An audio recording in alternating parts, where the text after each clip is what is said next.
Hello, everyone, and welcome to the deepest dive on Resident Evil Requiem from MinnMax. My name is Jacob Geller. I am your host for these episodes. We are going to be doing the deepest, most thorough discussion on Resident Evil Requiem on the internet. And before we even start, we got 4 people here. We're experts. We know everything. But just in case, the off chance we miss something, I have 16 pages of comments from our community with every little detail that you could possibly think of in this game. If you want to be part of that community, submit a comment for the next episode. You can do that by joining the MinnMax Patreon at any tier. And if you look at the runtime of this episode, which is probably pretty long, and you think I would rather have that as an audio podcast so I can listen to it while I go for a run, you can do that too by joining MinnMax at the $5 tier on Patreon. If you do that, you also get is that the Pew Pew Bang level? That is the Pew Pew Bang You get Sarah's level. loaded gun if you do that. You get all sorts of bonuses from MinnMax. It's the level that you should be on to get all the fun stuff from our Patreon. Anyway, one more piece of shopkeeping before we start this. We are going to be talking up through Leon's boss fight in the church for this episode. We are going to be spoiling everything up through there. We won't be spoiling anything beyond it because we have not played beyond it, but that is about halfway through the game. So we know that it's pretty early. If you haven't reached that far, that's fine. This video will still be here in, a couple days. When you finish that, take your time. Don't get spoiled on it. Come back whenever you'd like. And for next episode, which will be in 2 weeks, we will be finishing the game. So look for the Patreon post asking for your contributions, probably around Saturday, the 14th of March. We'll collect all your comments once again, read them out, talk about the rest of the game. But we're going to talk about the first half of the game here. My name is Jacob Geller, and I'm joined by, I was thinking about it, if I had to pick any 3 people from the game industry to talk about Resident Evil Requiem, I genuinely think it would be the people on this podcast. Haley, please tell me your favorite Resident Evil game. Ooh, 4 or 8. But probably 4 because I went into it being like, I'm going to hate this. And then I left and I was like, that is one of my favorite games of all time. And that's pretty hard to do, to switch your brain that hard. So 4. Sarah Podzorski, please tell me your favorite Resident Evil game. It's got to be also 4, but specifically the Wii version. You're insane. Me too. There's something about Me the too. Wii motion control running as Leon Kennedy. It truly cannot be topped, in my opinion. I was really hoping that we were going to have some variety in these answers, but joining us on this deepest dive, Blake Hester of the Something Rotten podcast, author of The Oral History of Guitar Hero, acclaimed editor of Jacob Geller's 2 books. Blake Hester, what's your favorite Resident Evil game? Thank you. It's so great to always be known by things I've done with you. 10 years of work, and I'm just Jacob's sidekick. I said you wrote the Guitar Hero book. That is true. My favorite Resident Evil game, it's got to be 4, but specifically the Switch edition, which I think stands out to me because in a depressive period, I once played it 5 times in a row, back to back. So it's hard to get much better than that, And did the but portability also help? the PS2 version that came with the DVD, and you could watch the making of, that I would watch at my grandma's house all the time. That it was lit. So probably that. I think I also played Resident Evil 4 or 5 times in a row before I knew what depression was, but it's entirely possible that's what was happening. Blake, you're also kind of a 7 stan, right? I think 7 is the scariest, though this one kind of gives it a run for its money, right up to the point where that game sucks.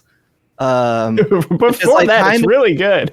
Yeah, I mean, that's kind of like the Resident Evil formula, right? Is be really good, and then right when it's time to bring it home, suck.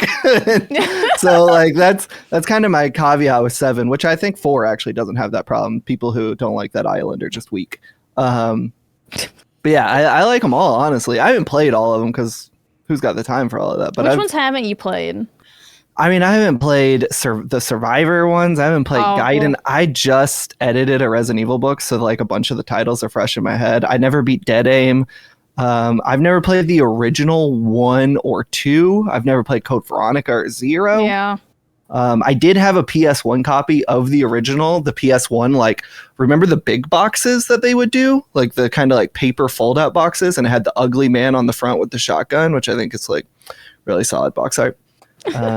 Probably an unnecessary detail to break down the design. The design. No, this is good. This is the kind of deepest dive you can look forward to. Hold on. I've also never played 5. Notably, I've never played 5. You've never Same. Blake. I've never played 5. Play 5. Okay, Haley, so we should play 5. We should play 5 as too. well. We should do like a Boys quad versus 5. girls. Yeah. Boys versus girls speed run. I've never played 5 beyond the demo.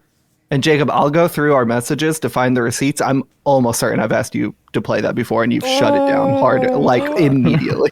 I could imagine doing that.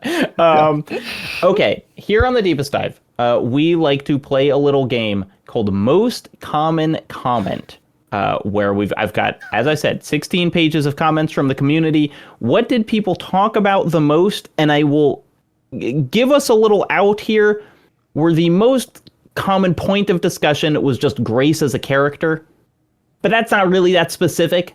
So after that, Blake, what do you think was the most commonly commented upon thing? Yeah, there's really only one thing that comes to mind, and it's actually, I have it written here on our 17th page of notes. Yeah. It's Leon is hot. Goddamn Hachi Machi. Yup. So that's, I assume, about what it is. Haley, I'm sure you share that sentiment, but do you have a different guess about what the most common comment was? Surprise at how Gideon is hot? ? What am I feeling? Monster / man / other category? Yes, exactly. Maybe. And Sarah, what do you think? Yeah, I'm gonna go with it's about the strained sexual tension between Gideon and Grace and Gideon and Leon, but nothing between Leon and Grace whatsoever. Interesting. Sure. That villain has chemistry with everyone. Yeah, most of all me. There was certainly a lot about Leon being hot. One of my favorite comments from Contrabass was, I was already bisexual, but Leon made me bisexual.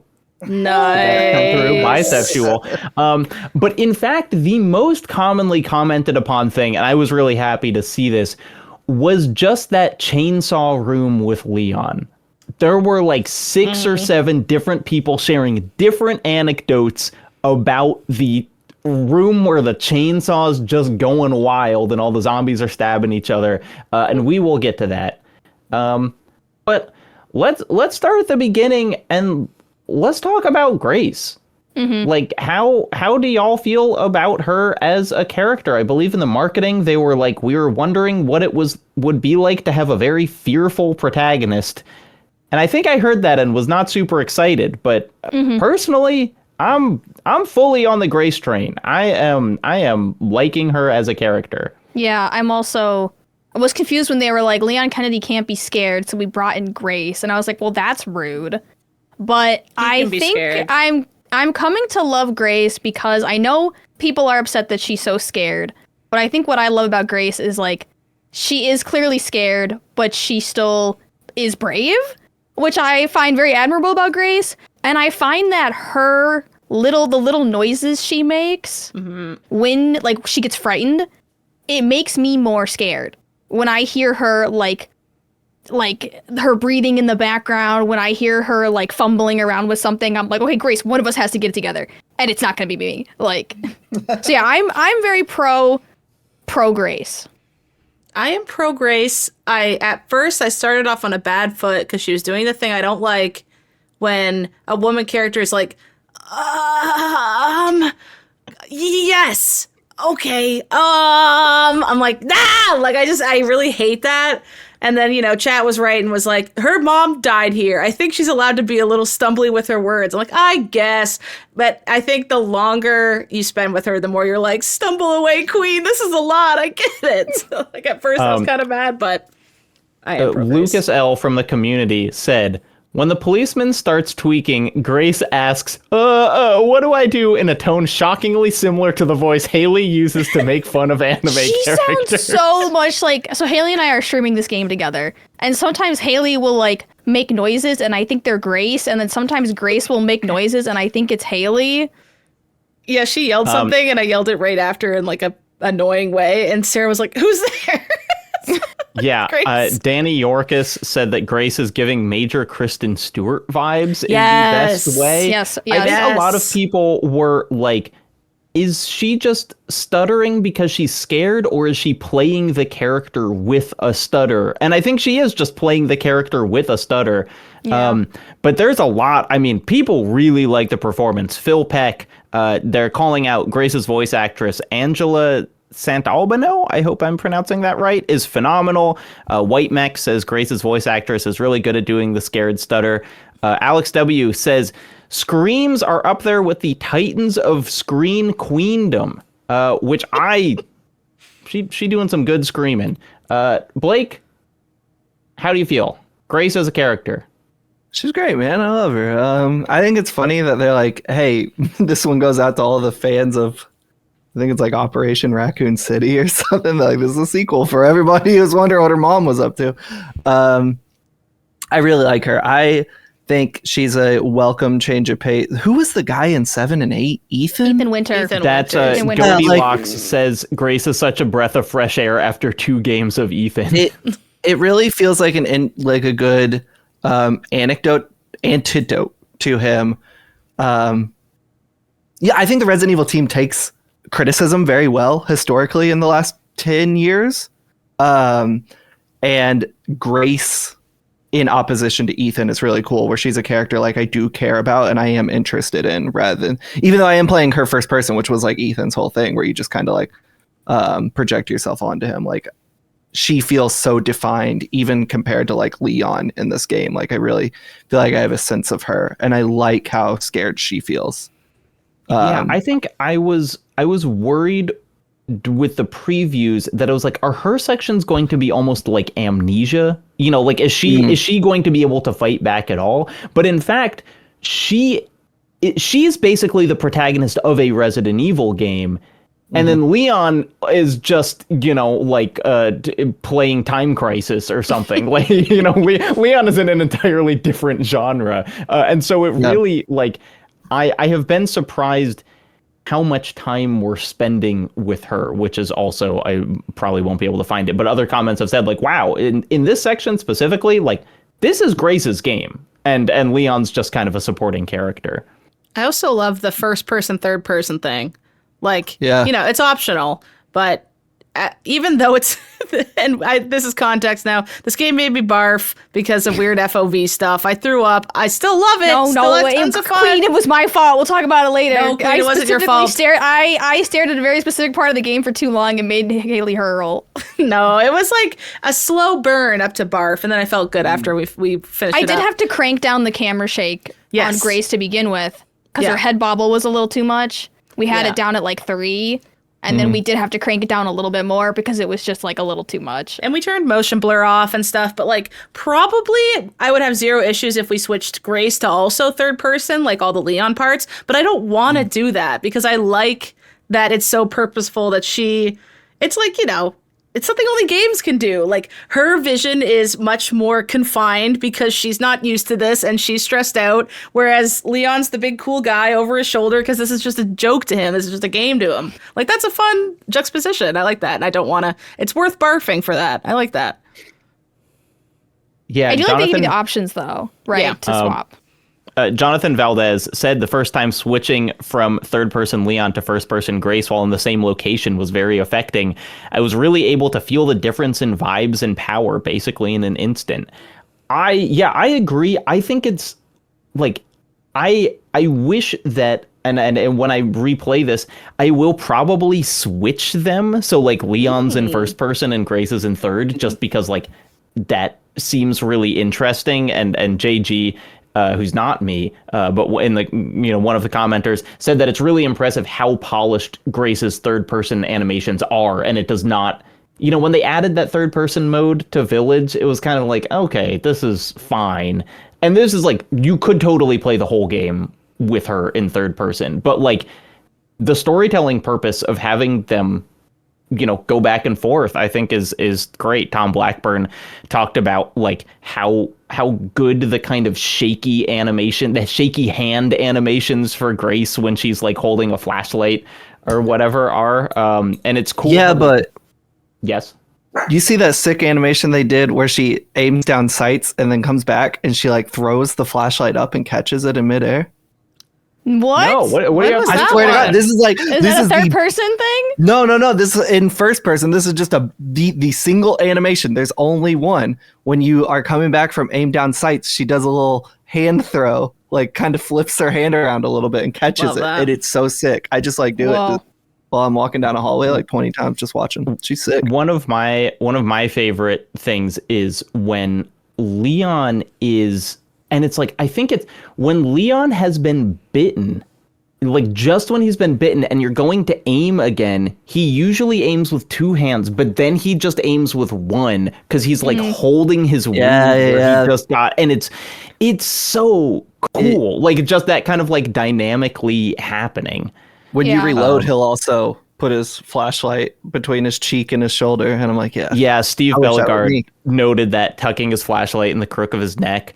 Will D also liked, and I noticed this as well, if you hit the reload button while your gun is full, Grace will still do a little slide check just to be like, we know you're nervous. We know you're trying to reload after every shot. I just do that kind of as like a fidget toy, walking from place to place, like check every 2 seconds. So much detail.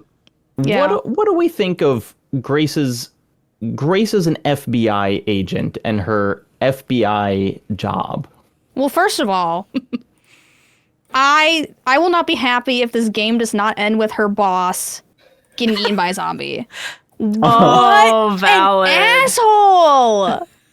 And, like, so her boss like invites her into his office, and like Grace is clearly an office worker. Like she's clearly like a desk agent, more so than a field agent. And he calls her in, and he's like, "Yeah, so like I need you to investigate this body at this hotel. It's where your mom died 8 years ago, but like I just think you need to like get over it." And then you go to the. It's just like, I hate her boss. If the game does not end with her boss getting eaten by a zombie, I just feel like I will feel a little disappointed. Jonathan G said, I already thought the FBI boss was terrible for sending Grace alone to such a messed up crime scene. But when Meter Victor Gideon, he says it's been a long time, seemingly have done a lot of planning to get her here. I'm choosing to believe the FBI boss is in cahoots with Gideon. Maybe he'll be the final boss fight. Totally.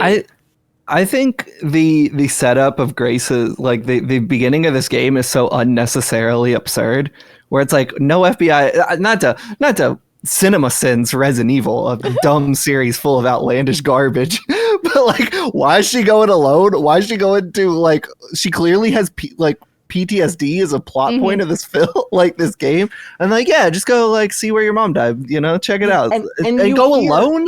And also, why is the entrance to the hotel in an alley?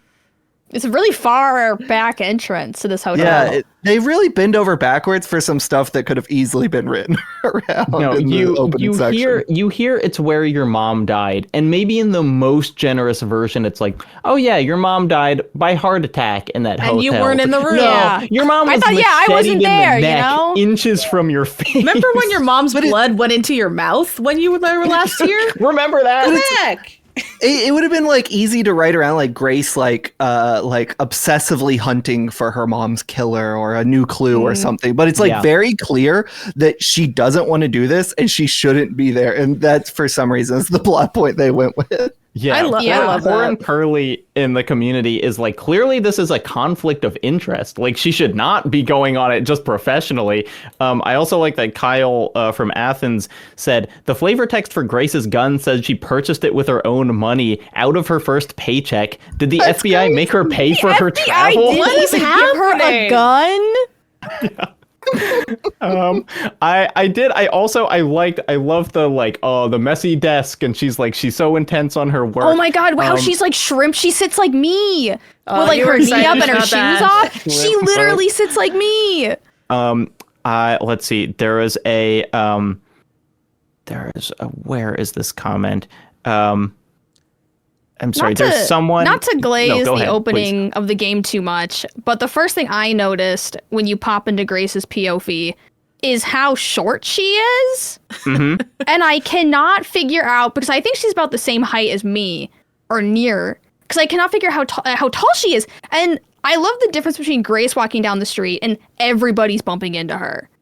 Everybody you run into almost bowls you over. And then when you get to swap to Leon, and Leon's just like pushing people out of the way, and like nobody stands in Leon Kennedy's way. I just love that juxtaposition, which is kind of like, it sums up the entire game. Yeah. You know? Yeah, Jot noted something very similar about her being physically smaller. The comment that I was looking for was from Maniac, who said, as someone who once worked in the intelligence field and has colleagues formerly from the FBI, I am physically ill seeing Grace leave her workstation unlocked. You know, where she just gets up, walks away, her computer's wide open. You don't just leave your government secrets on your desk like that? Yeah. No disrespect to the yarn weavers over there at Capcom, but I think a little more reading on the FBI Wikipedia page could have helped them out, to be honest. I think it's so funny. I love how, like, we get the big letters for the location setting. And have you all seen Cabin in the Woods? Yeah, of course. You know, it's like the first jump scare in that is just the title Cabin in the Woods slamming over like two white guys having a very boring office conversation. And I love that they have this like scary musical sting over like the FBI headquarters in a parking lot in, you know, Indiana or something. I also loved seeing that city. Like just walk. I mean, like Leo and I did the max settings on it, so he's playing with his, you know, graphics all the way turned up. But like that felt like a tech demo to me. Like I could not believe how good that city looked. I feel like they were trying to impress me. I was like, okay, we get it. Yeah. It's also in the Midwest. Was Raccoon City? Do Resident Evil games normally take place in the Midwest? Because it's clearly Chicago, or at least like Chicago adjacent. That is, there were 3 Chicagoans on the same thread in the comments who were all like, "This is Chicago. Like, there's the L." You know, to the train it's like, station. yes, Grace, my Midwest girl. Finally, representation. We're short. We're scared. We like Leon Kennedy. It's her game. It reminded me of the fake E3 tech demo for Watch Dogs, which is of course a Chicago-based game. But like when we were playing through, specifically Leon's setting, Leo was like, "It's amazing that games look like the E3 demo now." Yeah. You feel like you're. I playing feel through spoiled. I feel like I don't appreciate that enough. That if this had come out in 2015 as a demo, I would have been screaming. And now it's just on my computer at home, and it's just the first little part. They also love to do rain. I'm scared. They show, don't they? Doesn't it feel like they're really showing when it's off when all it's shiny. raining? Yeah. Oh yeah. Yes. They could have made this a normal day, but they said put some spit shine on that, make it rainy. I have like a Alienware something or other, and it plays pretty much anything max settings, and I don't even think about it. And this game, when it kicked into that city level, the sound my PC made was like a bomb. Like it sounded like it's like the first game where I like opened up the settings and actually tweaked them, and every tweak was like down, down, down. Like it was dangerous in here. There was, great, to be clear. It was crazy playing, because I'm just playing on my computer, which is fine and can play pretty much everything. But like they actually have ray tracing has like reached a point where like the mirrors either work or don't work in the game based on if you have ray tracing on. And so I was playing it and I was like, guess I can't see her. And Leo had all the, you know, dials turned up. And we were like, look at that mirror. It looks great. So yeah, my computer now officially feels old because it can't do a mirror. We also have a Brain copy, Free- Michael and I, on PS5, and I was watching my other friend, Michael, play through the first section just to see if he screamed the places I screamed. He didn't, so I was extra embarrassed. But yeah, it's like even the PS5 version still looks great, and it's funny how you would only notice that it doesn't look insanely amazing if you hadn't played the PC version first. Like it just like, and then Leo's would, if I had watched Leo's stream, then mine would have looked worse. It's fun how it looks good no matter what kind of fidelity you're at, which I would imagine is a hard thing to parse for realistic art style. I was talking to Brendan Bigley today, said that he had been playing most of it on the Switch too. That's and he said insane. like it looks great there. Yeah, Which yeah. like, come on, Capcom. They good did job. it again. Brain Freeze says that he likes how in Resident Evil games there is the thing of American locales being designed by a Japanese team, which like all the stores are in like 24-hour time.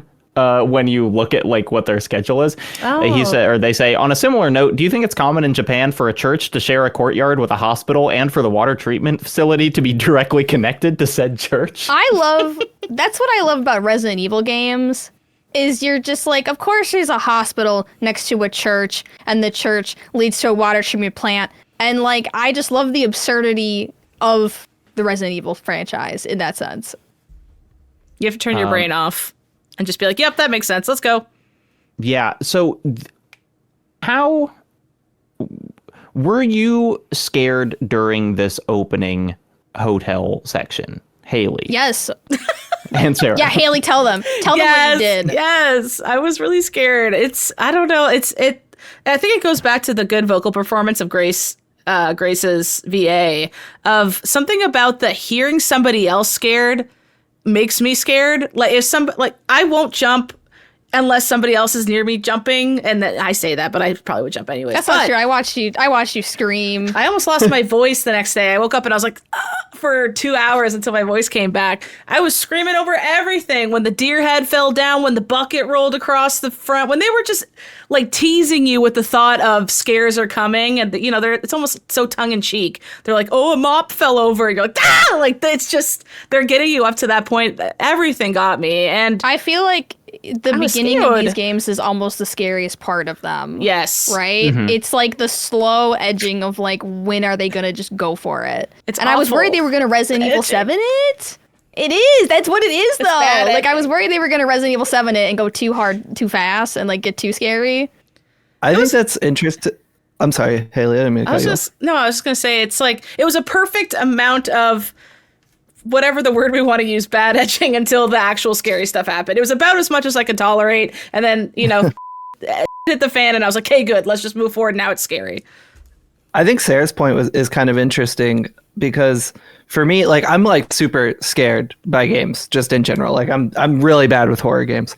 And the opening definitely scared me, but I guess I was operating under the assumption that like this is the scary part, and then in an hour I won't really think about it anymore, which is kind of how a lot of horror games work for me. Resident Evil 7 notwithstanding. But I actually found the scariest part of this game for me was like not a set piece hours later when I was just exploring. That I've actually found the game for Grace is like considerably getting scarier, even in the parts where it's not like going out of its way to try to scare me. So I like hearing the like differences in experience. But like the East or West Wing, whichever one has the big guy stalking around, there was a moment. Yeah, we can talk about there where Maybe. I like literally like, I don't know if I've ever shook like that playing a video game. Like I was f***ed up by it. Yeah, I just love, I wasn't too scared until something that I'll talk about, but like I love the vibes of this opening. Russ A points out that it feels very Silent Hill, just in that you're in this like water damaged hotel, which is a very Silent Hill-y franchise. I It's fire thinking, damaged, which is also silent. also fire damage for me. But it's you almost weren't like trying to find the key to unlock every single door, so not like Silent Hill. you do find the True. key. You do find a key. There's one key. I was also thinking about David Fincher's Seven a lot during the opening of this, which is the rainiest movie of all time and is very much a place where they're just going into like decrepit places. But what really got me, and I was so excited by feeling scared by this because it's such a like meta construction, is you're wandering around the hotel, you see the room, you have the flashback, and we had seen the flashback in in one of the trailers, and I was like, oh, mom dies. I think Grace's performance is like really great in that scene. I also want to call out first Jewish character in a Resident Evil game, that hotel concierge who gets killed immediately. I'm claiming him. I forgot about him. Okay, somebody pointed out that the bag was so unnecessary. It was so because unnecessary. they put the bag on the guy's head and then slit his throat, and it's like, well, I just asked do Leo one or why the he other. did that, and he was like, maybe trying to knock off 2 Hitman achievements at the same time. They literally just wanted to show off like the transparency and the fog of the character's breath on the Totally. bag. Like, we get it, Capcom. Like, you're showing off. But then the thing that I loved, that I was just like, this is such like a smartly constructed thing, is when you flash back to the present, you're like, I have to walk down that exact sequence, and that's like, I think the scariest movie scene of all time is the scene in the movie Mulholland Drive where a guy just describes a bad dream that he has, and then he has to exactly walk through the steps of his bad dream. And just her being like, here's the trauma, here's what I'm thinking every time I'm in this hotel. Now I just have to do that. Now I just have to walk down the stairs and look at this room. I really got me in kind of like a skin tingling And it feels way. so much worse. I was surprised how much when Capcom gave me a character and said, that's your mom, that I felt better. Even though I knew she was going to die. Like, they gave me a character and they were like, that's your mom. She's got a gun and you're going to chase after her. And like, I genuinely felt safe and better. And I was like, my mom's here. And then I went back to the hotel and I was like, I have to do that. But my mom's not here anymore. And I feel significantly worse now watching her get axed. And she hasn't clearly had that much character progression from when she was really scared when her mom was getting murdered, valid, to now, where she seems a bit more put together, but ultimately Should still they like have made her character model look more different? Because I was like, this is 8 years ago. She looks the same. I like to think that I look the Her hair same is as I did 8 different. years ago. We all do, Sarah. I look 22, right? Yeah, she's got Hell that. yeah. She got that Tretinoin retinol routine going. Blake, you What's up? said, I didn't know that the mom was a character from a previous Resident Evil game. Yeah, real what ones what know. game is it? I don't know, but real Resident ones Evil know. Outbreak. Yeah, I think it Okay. is Outbreak. Yeah. It is like, it's pretty I mean, I don't know that I don't have anything more to say about it other than that. I know. Like, Okay, oh, Haley. there you go. It's because my partner and I watch Resident Evil videos to fall asleep, and so I actually learned a lot about Resident Evil Outbreak recently. She was a journalist who did a big expose on Umbrella. So that's, I think, about all the context we could have to why Sure. she got killed. Like, maybe that's all it is. But yeah, it was that multiplayer game where the servers went down in like 2007 or something, and so now it's just like you can still play it, but it'll just be 3 AI like characters with you, and they'll just be like, hurry up. Like, it like sucks now because the whole fun was like, come on, let's go in this room and Yeah. talk with your friends, and now they just have 5 things they could say. But she was I do one of the like when playable you- characters in that. I like when you find her journal and you're like, finally, I'm gonna get some answers. And the journal's like, saw a hooded guy following me. Hope he It's doesn't like, kill me. ate spaghetti tonight. Also, hooded guy was over there. I was like, this is not helpful at all. This doesn't show anything. So what do y'all think about the folder staying in perfect condition through a fire and 8 years Ooh. of damage? I didn't even that. think about that. I was just thinking that we still haven't watched that disc. I was like, what happened to I the kind of disc? forgot Yeah, That's the not PSP good. UMD. Yeah, that we made the Yeah. same joke. Yeah. Sam Raimi Spider-Man for watching on your PSP. You do use computers as Grace in the game too, and she never thinks to She just never plop does that in. anything. Maybe with it. did they Does take we- the do we disc have when it? they hung her upside down? Oh, Yeah. I wonder. You think But she'd do be like, where's my tape? As soon as she's. Yeah, I think she has other to I think think she's about, like, I'm Haley. upside down. They're taking my blood. That's fair. I would say, where's my tape? But different people do different things. Right. A nice little detail that Shango Kongo points out is that after the flashback, the phone rings and Grace looks towards where the landline was. So did I. in That the was thing. great. That was so good. I was like, oh my god, who's paying the phone bills here? Like an idiot. Did you guys get a little freaked out when you found that picture of her in there? Okay. 'Cause I thought you that mean, was a you mean good on the moment. first floor? Yeah. Because my first reaction was like, oh my god, it's me. And I was like excited. And then I realized, like, no, Sarah, that's a Oh, bad I thing. thought you meant it's me, Sarah Podzorski. It's me. Like, they put me in the game. It's me. I was like, oh my god, a photo of me. And then I realized it was bad. I was Also, I'm freaked surprised out. that she did that. I would have left immediately, but we have to advance the plot. It drives me crazy when people don't just like let's meet in room 402. I'd be like, goodbye. Like, and the game would be over, I suppose. So, what can you do? Haley, she's an FBI agent in an active investigation. She's She had to go scared. up No. there. She's scared as hell. You think the brave Leave. men and women of Kash Patel's Federal Bureau of Investigation aren't fighting their base instincts of fear every time they, I don't know. You can really tweet tell how those epic underfunded the posts? FBI is Yeah. because of this game. Joran Yes, in to the Cat community Patel. said, I'd say the FBI director is unrealistic, but sending a rookie to the hotel where her mom was murdered with no backup is exactly what Kash Patel And would apparently do. a Yeah. gun she had to buy herself. Yep. Do we think Kash Patel greenlit that operation from the dressing room of the U.S. men's hockity player in Yeah. the Olympics? Well, that's and of course, as of today, we're learning that Donald Trump has the T virus on his neck. Literally, no, Jacob, That I might saw be that and I open. was like, that's what Leon That's Kennedy literally has. where it is on his neck too. When Victor rubbed his little neck with his little finger, exactly He the same fingered plot. it. He fingered Yes. it. Yuck. It's getting too real. Okay, so we have the sequence as Grace. We find the thing. The police officer's back. Oh, yeah, go ahead, Blake. There's an interesting detail I kind of like that we kind of talked over in the first cutscene, so sorry to screw up the whole show go all the order way by back. jumping back. But Raccoon City, of course, is quarantined, which makes sense. I believe it was like nuked, so you can't just waltz in there. But they extend the quarantine period until 2040, which I was like, oh, that's kind of like an interesting detail to include. But then we also see at the beginning, America pulls out of some kind of bioweapons treaty. Yeah. That's like in the newspaper. I thought that was an That's interesting incredible. Yeah, They there's clocked actually Bryce clocked G was talking about this when the police officer asks if it's terrorism.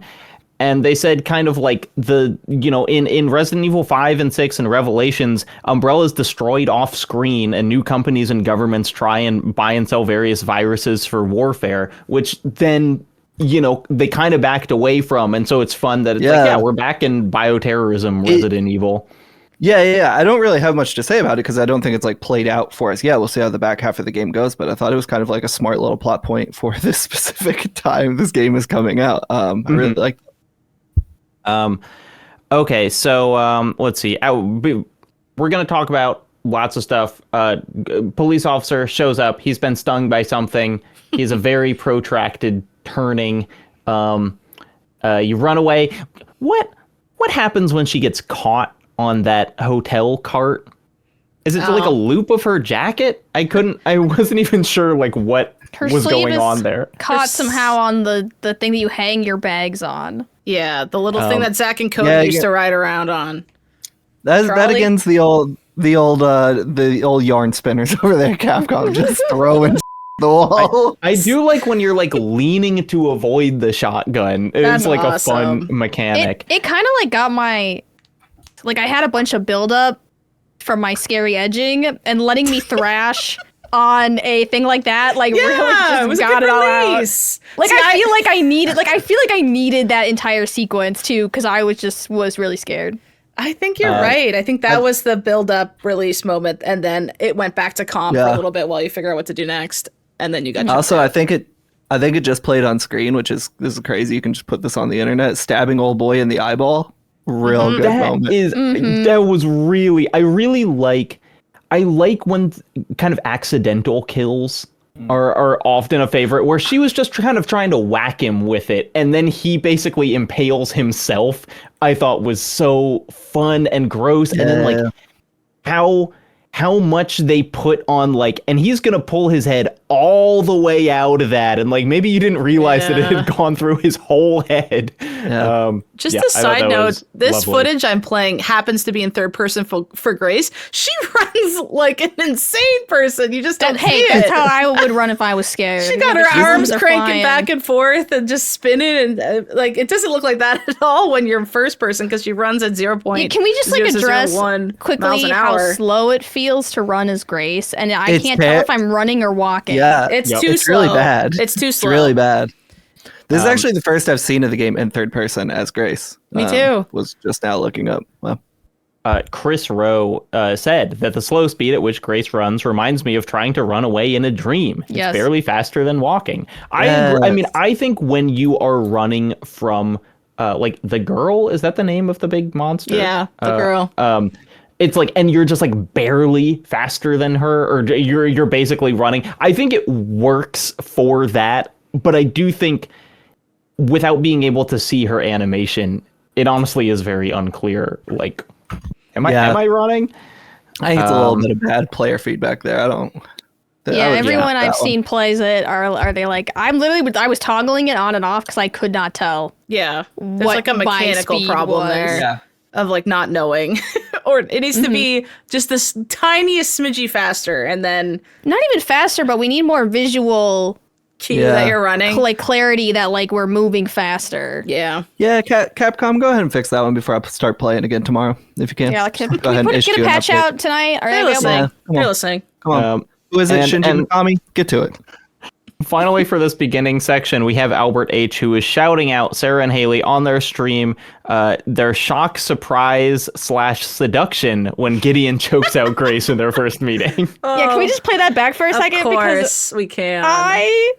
the way that this game has been pulling me between like being terrified and then being aroused and then being confused by that is It's they so are playing me like a fun. yo-yo. It's great. I'm so tired of just being scared. The height- This the height little difference? line. That's like one of my novels right there. Come on. Come on. Come on. It's fun because obviously Victor, the doctor, like main antagonist guy, is so scary and like gross looking. His throat is stitched up as if he's been slashed open in the past. The His skin funniest is thing in the gray. game is when Leon looks at that photo of him at the hospital, presumably before everything went down, and he's the most evil looking man you've ever seen. Yes, he's And he's like a 2 feet taller than everybody else there. his teeth are rank. He has a weird rattlesnake coat.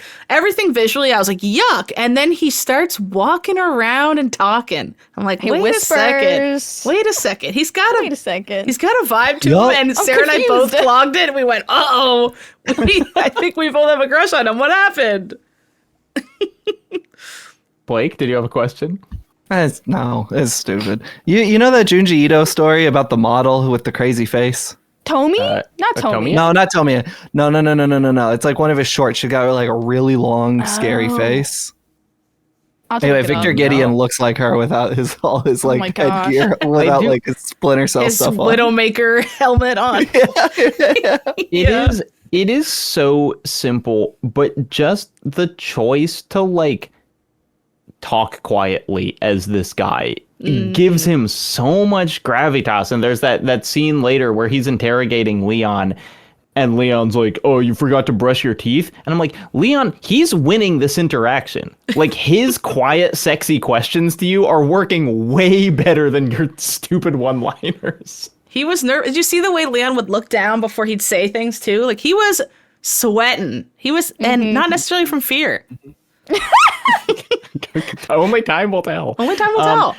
I Okay. have this theory that Grace is giving, like, she's giving Kristen Stewart, she's giving Bella Swan, like, is this some sort of weird self-insert for me into this game? Like, it's giving, like, when you're reading fan fiction, and instead of a name, it just is your name. Yeah.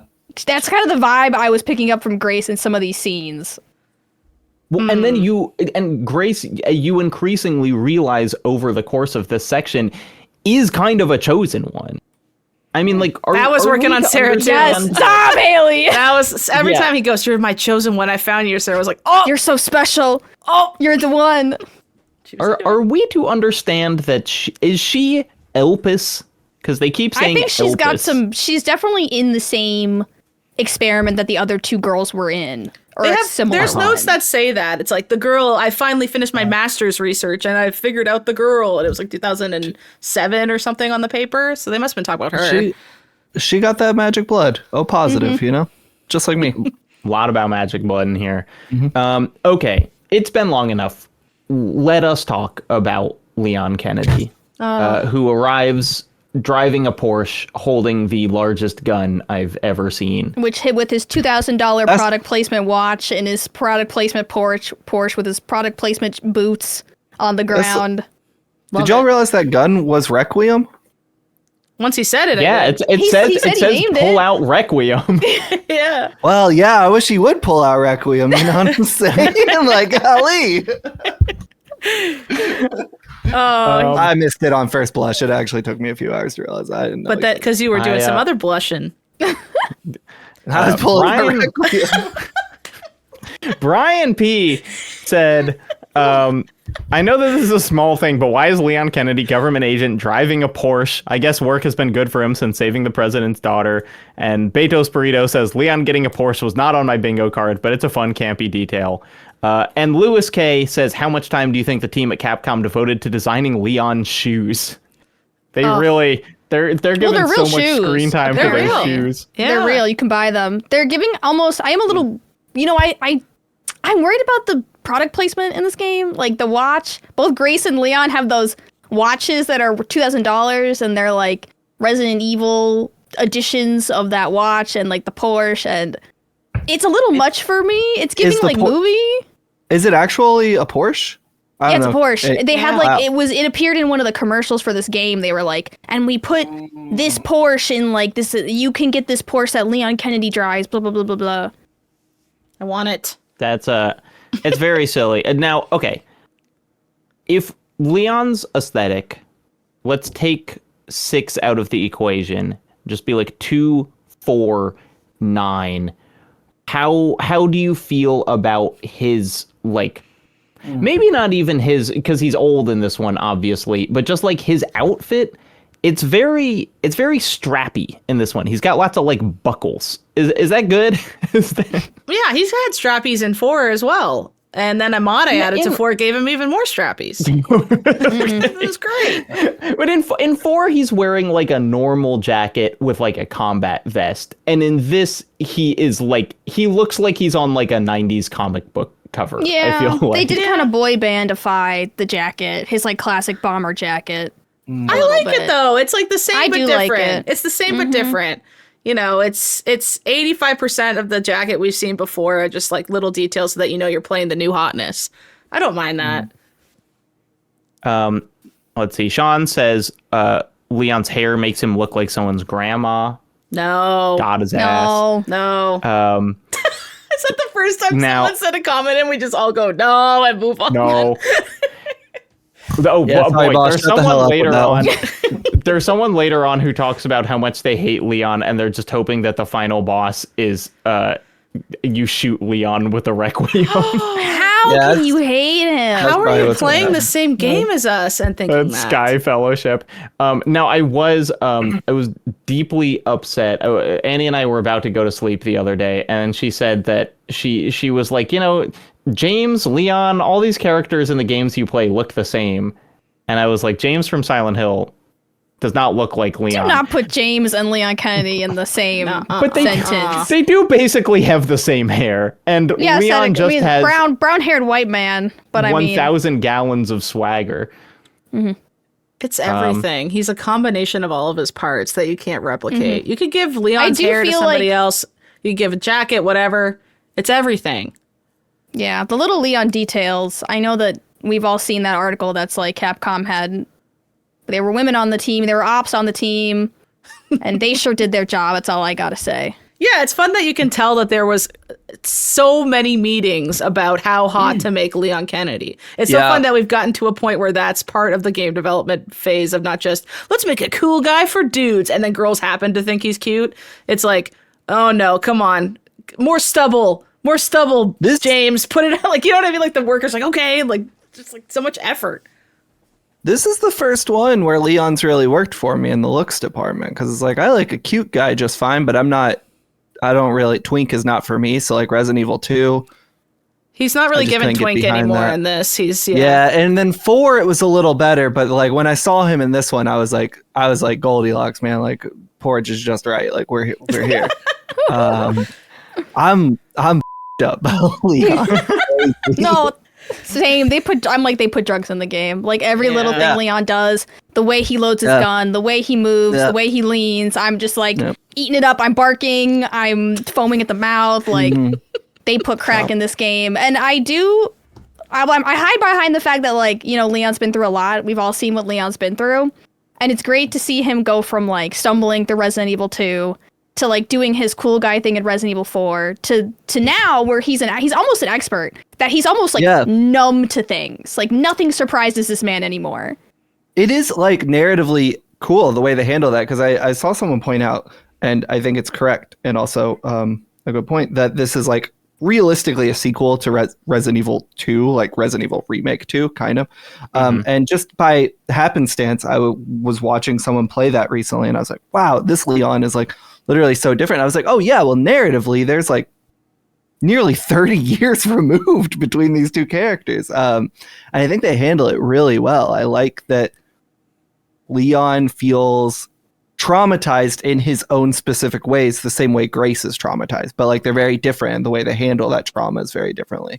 Yeah, I mean, there's that kind of, it's like there are multiple people, both Dan Vallone and Xenophi, noted that, like, Grace takes time to check the vitals on clearly dead people multiple times, which is like, Grace, what are you doing? But it's also, like, nice. It's like her character is still, like, concerned with people's livelihood.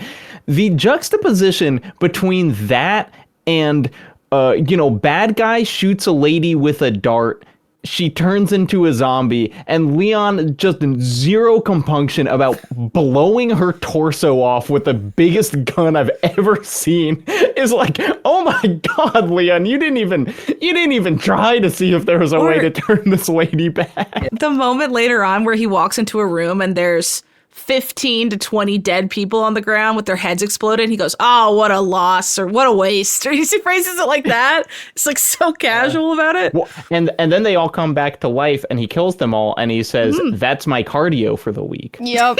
So, and I said, yes, more, please, Capcom, keep doing this. That's an interesting question. Is that getting grading for you guys? I was talking to my partner about this, of like, is it too much? Is it just on the line? Is it perfect? Like, for me, give me all the one-liners in the world. I don't get tired of it. Oh, like Leon zingers? Yeah, just the one-line zingers. Oh, yeah, they're fine. I think they're cute. They're okay. What percentage would you say I'm rolling my eyes versus you're like, yay? It was the brush your teeth one where I was like, just shut the hell up. Like, this is like you're kind of honestly. Like, and it's like, I want them to be sillier. Like, you can see on our Max settings stream, Leo, it's very confusing to have a Leo on MinnMax and a Leon in the game, but Leo was really mad at after the chainsaw room, Leon's just like, that went well. Because it's like, that's nothing. That's like a Marvel, like, that just happened. And as opposed to, like, where's everyone going? Bingo is so kind of ridiculous that I'm like, give me more of that. Can we play a game and come up with what he should have said after chainsawing 6 people? I think maybe he should have said, timber. That's good. That's really good. Is there anything better? Is that it? Come on, Blake. He said, he would have said, Lincoln build. he would have said, call me Fred Durst. That's... They got that song about the chainsaw. I feel like he should have said, like, I'll send a doctor. Oh, wait. Because they're all dead. Oh, that's But, like, maybe that's too cruel. Maybe that's too cool, actually.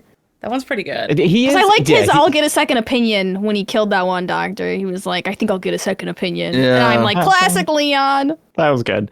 I love how he plays in this. And obviously they're putting such a kind of prominent focus on the difference between the two characters, and so he is just like invincible. But my favorite thing in the world, the thing that every shooting game should do, is let me kick a guy after I shoot him. That's all I want to do. And so for this to be like, we got the 1, 2, 3, shoot, kick, axe in head while on the ground, it hypes me up every time. Jill V says, can someone send the Saber developers who are working on the new John Wick game? Can they just send them Leon Kennedy? Because this is what it should feel like to be John Wick. Yeah. killing things as him is just the best. We talked about this on the main show, but like the brevity of the Leon sections is so, what a perfect cocktail of horror fun of to go from, oh my god, I'm so scared now, I've just screamed 50 times, just a full like, yippee, like I have a chainsaw now. It's just such a good way to keep me invested to want to beat this if I was playing this by myself. Like I am in a good position where I have Sarah, and therefore it's immediately less scary because you have someone to kind of bounce off with like, what's going on? And then you keep playing. But normally with horror games, unless I'm really invested, I kind of don't finish them because I go, this is too much, I'm tapping out. This kind of combo is perfect for people that love really scary horror and also people that want to like that but struggle with it because it gives you a little candy break of Leon as soon as you need it for. That was a lot of scary stuff. I think I need to lay down. There's this like constant conversation around the Resident Evil games, especially post 4, so of the last 20 years or so, of like, are they horror or are they action? I think a lot of people are comparing this to like Resident Evil 6, being like, finally they proved you can do horror and action. And it's like, well, that's actually Resident Evil 4. Like they did it very well once, and then, well, Resident Evil 5 maybe. I haven't played it, but I think people like the gameplay of it. It's not super scary, mostly action. Sure. Okay, sure. But I think of the modern games, which I think like post 7 is like the kind of like we're still in a modern era of Resident Evil, this game included, is like I do think it is the best example of how you marry the disparate ideas of Resident Evil and how they can work in tandem, because I think they've shown that they can work independent of each other. Like Resident Evil can be very scary, and in some cases it can be like a great action game. But I'm not sure they've pulled it off to this degree in the last 10 years yet. Like Resident Evil 8 sort of got there, but like Leon really feels like an action game in a way that like others haven't yet, that I really appreciate. I think what I like about it is that in Resident Evil 6, you eventually escalate to like Leon is killing a skyscraper-sized monster. Leon is like driving down the streets in a Humvee with a machine gun on it. And I like that what's happening here is just like Grace is fighting zombies, and it's tough, and you have to sneak around them a lot. And Leon is fighting the same zombies, and it's just easier. It's not. They're not giving him, as of yet, they are not like, now you have the tank sequence or whatever. They're just like, you get the power fantasy of this hospital, which was so scary to go through, and like the blister heads, which were such a imposing thing. Yeah. Now you can just like 2-tap them. And it is it's so transparent in what they're doing, like at all times I'm like, ha ha ha, they're giving me the power fantasy, but like I like the power fantasy, so I'm not complaining. I agree, and I'm curious to see how they like allocate the time per character in the second half, because I have a feeling I genuinely don't know, but like I have a feeling it may shift towards Leon, because that is like a qualm I have right now, is the Leon sections are such a good change of pace that I think how short they are is actually disappointing. I don't know that I need them to be like 50-50, because that might be a little exhausting. The game doesn't need to be 20 hours long. But I do feel like we could spend a little more time in Leon's sections in this first half. Because like tonally they are so different, that I think the bounce back can be kind of jarring when you go back to Grace. I do. I just want the mercenaries. Like, just put the mercenaries in this and let me play as Leon. Yeah, brother, say it again for the people in the back. Well, I'm waiting for it.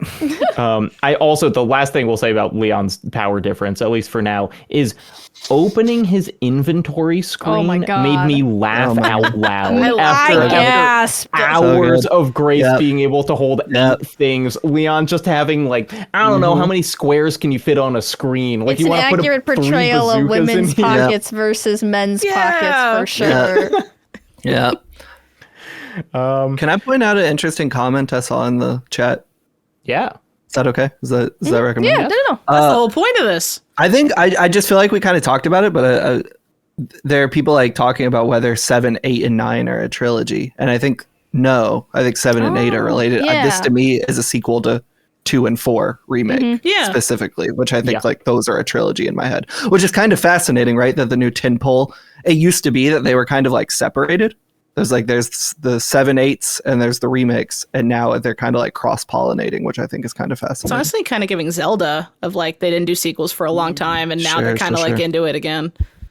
Yeah. It is nice to get back to Resident Evil 2 in vibes in some situations. And it's nice to get back to that versus like the mushroom mold virus, which I was getting a little tired of. The magical mold. The werewolves were sick though. Yeah. Can't deny that. They were cool. The Disney Castles of Horror was nice, but it's nice to ground ourselves again. It's nice to be grounded in the Midwest, you know? I assume this is what all hospitals in the Midwest are like. Next game's going to be in Grand Rapids, Michigan. It's going to be awesome. Oh, if we could do the Call it Dells. Alan Wake. Resident Evil, the Wisconsin Dells. Oh my me on God. a duck. Leon Kennedy on a Wisconsin Dells duck. Dude. Instead of herbs, it's like cheese curds.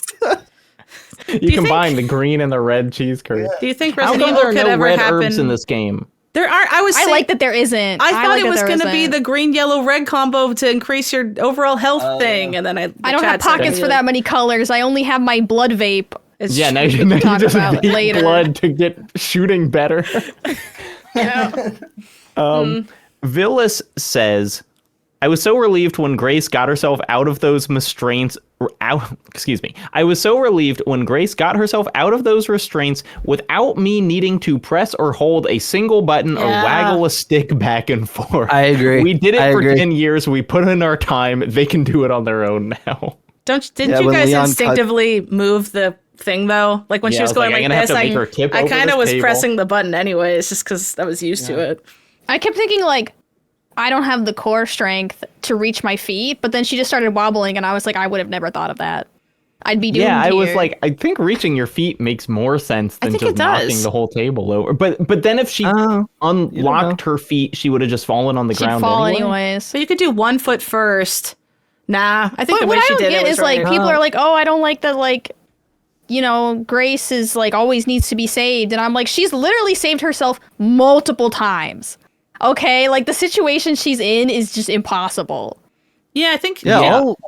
Leon just gave her a gun with one bullet you can't use for 3 hours. Like, A gun the size of her leg. Manta Guy actually said, and I thought this was a good point. They were like, I got worried when Grace got bit by the turned police officer, thinking the game was going to stumble into a Tomb Raider survival trilogy trap where you just have like a number of horrifying QTEs that you fail in like gruesome ways. But they say the scene where she breaks free from the operating table is pretty clean and not protracted. Even the unique set piece fail states are only as gruesome as they need to be. I agree. Like I don't think that it's like obviously she's kind of freaked out, but they're not like leaning into particularly disgusting kills for her or like, she. Have you I died? just feel like I'm playing as me. Haven't? have you died? Yes. No, I have. I mean, it's like I've seen They're stuff. brutal. Yeah, They are. Well, I got killed by also that kinda kitchen long. guy. They're They're long. way bad. too long. They go. All right. But I well, mean, like, like this I Manta guy appreciate was- that the love and care Capcom put into watching zombies rip out my throat with their teeth. Yeah, they're long. It's That's yeah, they're kind of some of them are particularly brutal that you're just like turn it off, but at the same time I'm like, but no, keep going. This is crazy. Like You're like, it looks really good, and I'm looks really impressed at all the good. different animations of my throat getting ripped out by zombies. Yeah. a gore moment that really got me, which is actually in Leon's section, is when that woman tackles the guy and first she kisses him. Interesting. And then Well, she because I was like, oh, What was the kissing? I see, I'm Horny virus. confused. See, I'm confused. yeah, and then she bites his nose off, and you like see his nose come That was off great. his face. I'm a gore sicko. I like this kind of thing in the then game, not he in real died life. from that. Would you really die from nose biting off? He was dead. Did he die or did he just collapse? No, and then he we was on walked the past ground him? and he was just. I think you looked would go dead. into shock. Maybe. Isn't there? Can someone in the chat let me know? Isn't that pulled directly from a movie? Like when I saw Kiss it, to I nose felt rip. the biting off the nose thing felt like literally pulled from a movie. Is that from like Jennifer's Someone help me. body or something? She ever kiss a dude's mate. mouth and I Jennifer's don't, body I rip don't it think off? it's Jennifer's body. Some movie Oh, like it's- that. Maybe it's Raw. Honestly, help me out, Chip. Come on. Speaking of things that are ripped from other things, it's crazy how you see a dark hallway now and you're like, that's PT.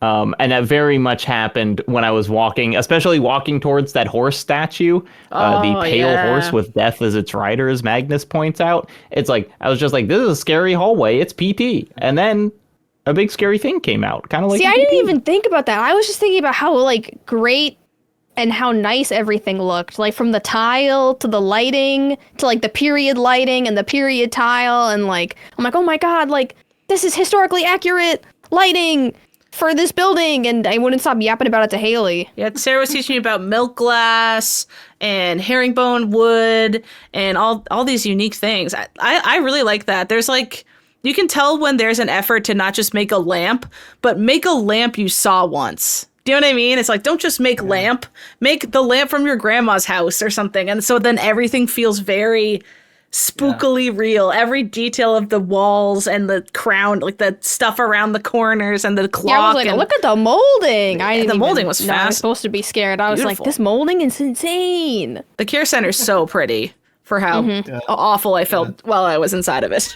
Yeah, that room with the piano and the thing. I was like, this is a hospital? Let me here. Let me hang out. It's one of those rich people hospitals. It's a rich people hospital, yeah. Did you all find the book, the kids book? Mm-hmm. Of course. Yep, the Babadook book. Yeah, Babadook book. The Babadook book. When you're reading it and you're just you're reading it and you're like, oh no, oh no. Yeah. Like, you can feel the dread creeping in. Yeah. Oh, that girl monster was so scary. And you know what's fascinating is that whole area can get played in so many different ways, because when Sarah and I played it, I think we did the developer intended route of, we ran to that room, she came in and did that animation of, oh, my skin is burning, backs off to teach the player that she can't be in the light. But when I watched my friend play it, he did everything in a different order and never got any kind of indication that she gets burned by light. Like, he just inferred that, and there was no... Oh, wow. Yeah, I've seen some people completely miss that she gets burned by light, which I feel like that's not Capcom's fault.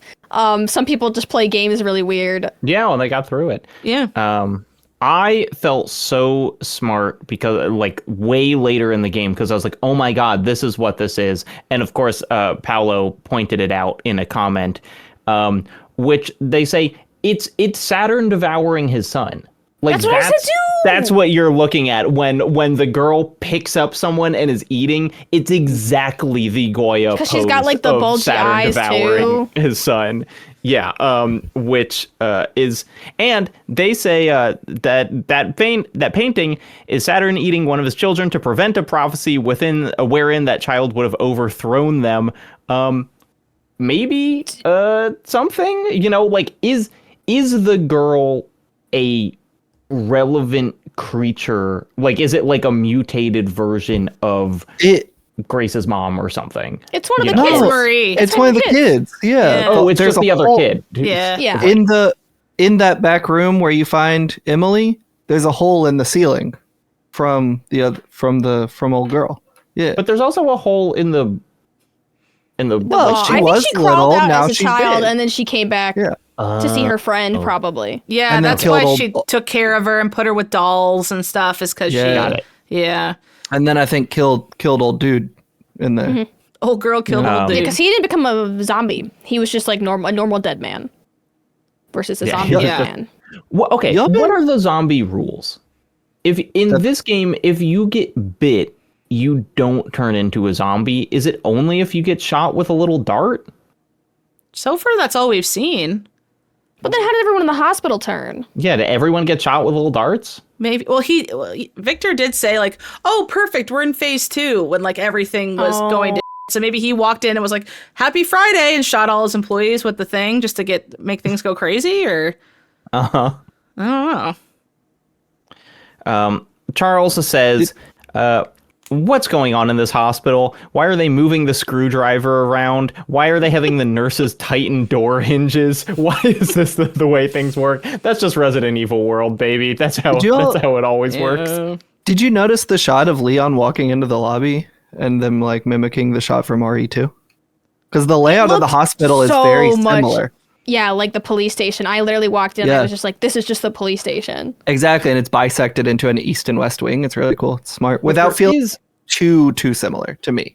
Yeah, well, if I'm remembering a trailer right, didn't they show him walking into the actual police station? They do. I think so. Yeah. I didn't watch So the trailer, we might so get there I don't know. later. But yeah, I was also surprised that like I didn't.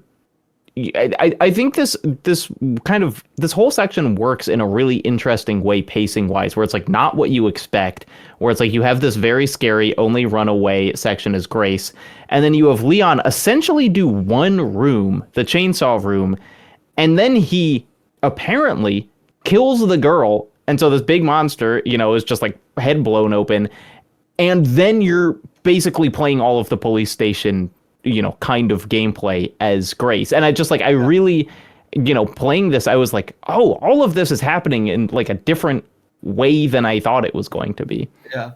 Yeah, I liked when it synced Yeah, it up at reminded the me end. a lot of like when the gate came down between Leon and Grace. I was having like the Resident 2 flashbacks with Claire and Leon on either side of the fence talking to each other. And I was like, oh my gosh, it reminds me of Resident Evil 2. Let's talk about that chainsaw. I was just I was so delighted that in every Resident Evil game, the guy with the chain, or in 4, I guess iconically, the guy with the chainsaw, he's the scary guy, he's big, he takes a lot of damage. When Leo and I were playing this, Leo also immediately thought of that, pulled out his Requiem, shot Chainsaw Man with the Requiem. For him to just explode, and then it becomes clear that the villain is not any individual zombie. It is just what is going to happen with that chainsaw. I was cackling. I was so happy about it. So good. It was smart. Did anyone get like, killed Capcom in was- interesting ways? We didn't, but I appreciated that Capcom was trying to teach you about picking up items, basically, because they were like, if you don't grab this chainsaw, another zombie's gonna grab this chainsaw, and then you're just grabbing another zombie with the chainsaw. Like, they were trying to get you to pick up that chainsaw so bad. But they also make the chainsaw dangerous on its own because, like a real chainsaw, I presume. I've never used a chainsaw. Don't let me act like I know. That mother spinning on the ground like crazy. Looks like a and cutting Beyblade. up- oh my god, cutting your ankles so bad. I can't even imagine. Yeah, the sequence that Leo and I had was Leo kills the guy holding the chainsaw. Another zombie picks it up. The weight of it throws that zombie off balance. He thrusts it through another one's chest, and then that zombie just hugged us, and the impaled chainsaw amazing. also killed Leon. The way we didn't get that animation at all. Like The idea that there's so many bespoke animations in this game that I'll just never see, it truly just blows my mind. I don't know if this is just like honeymoon phase with this game and I'm just glazing the hell out of Capcom, but like that's crazy to me that there's just so many animations. I was just going to say that what I really like about this section too is it's teaching you how to pick up things. And it's also teaching you that these zombies are different because they remember their life a little bit. It's like a really practical way of showing that off. And it's been a really fun introduction for all of this. Like instead of just hiding behind a banister while the zombie walks by, this one worked the night shift and needs to turn all the lights off. Like, and then you're like, this poor man is dead and he's still working. Like, oh my God, there's like an extra layer of this. That's is how you so know it's a true American sad. game, even in death. There's So two.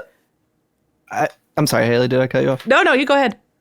I think the little bits of personalization to the zombies,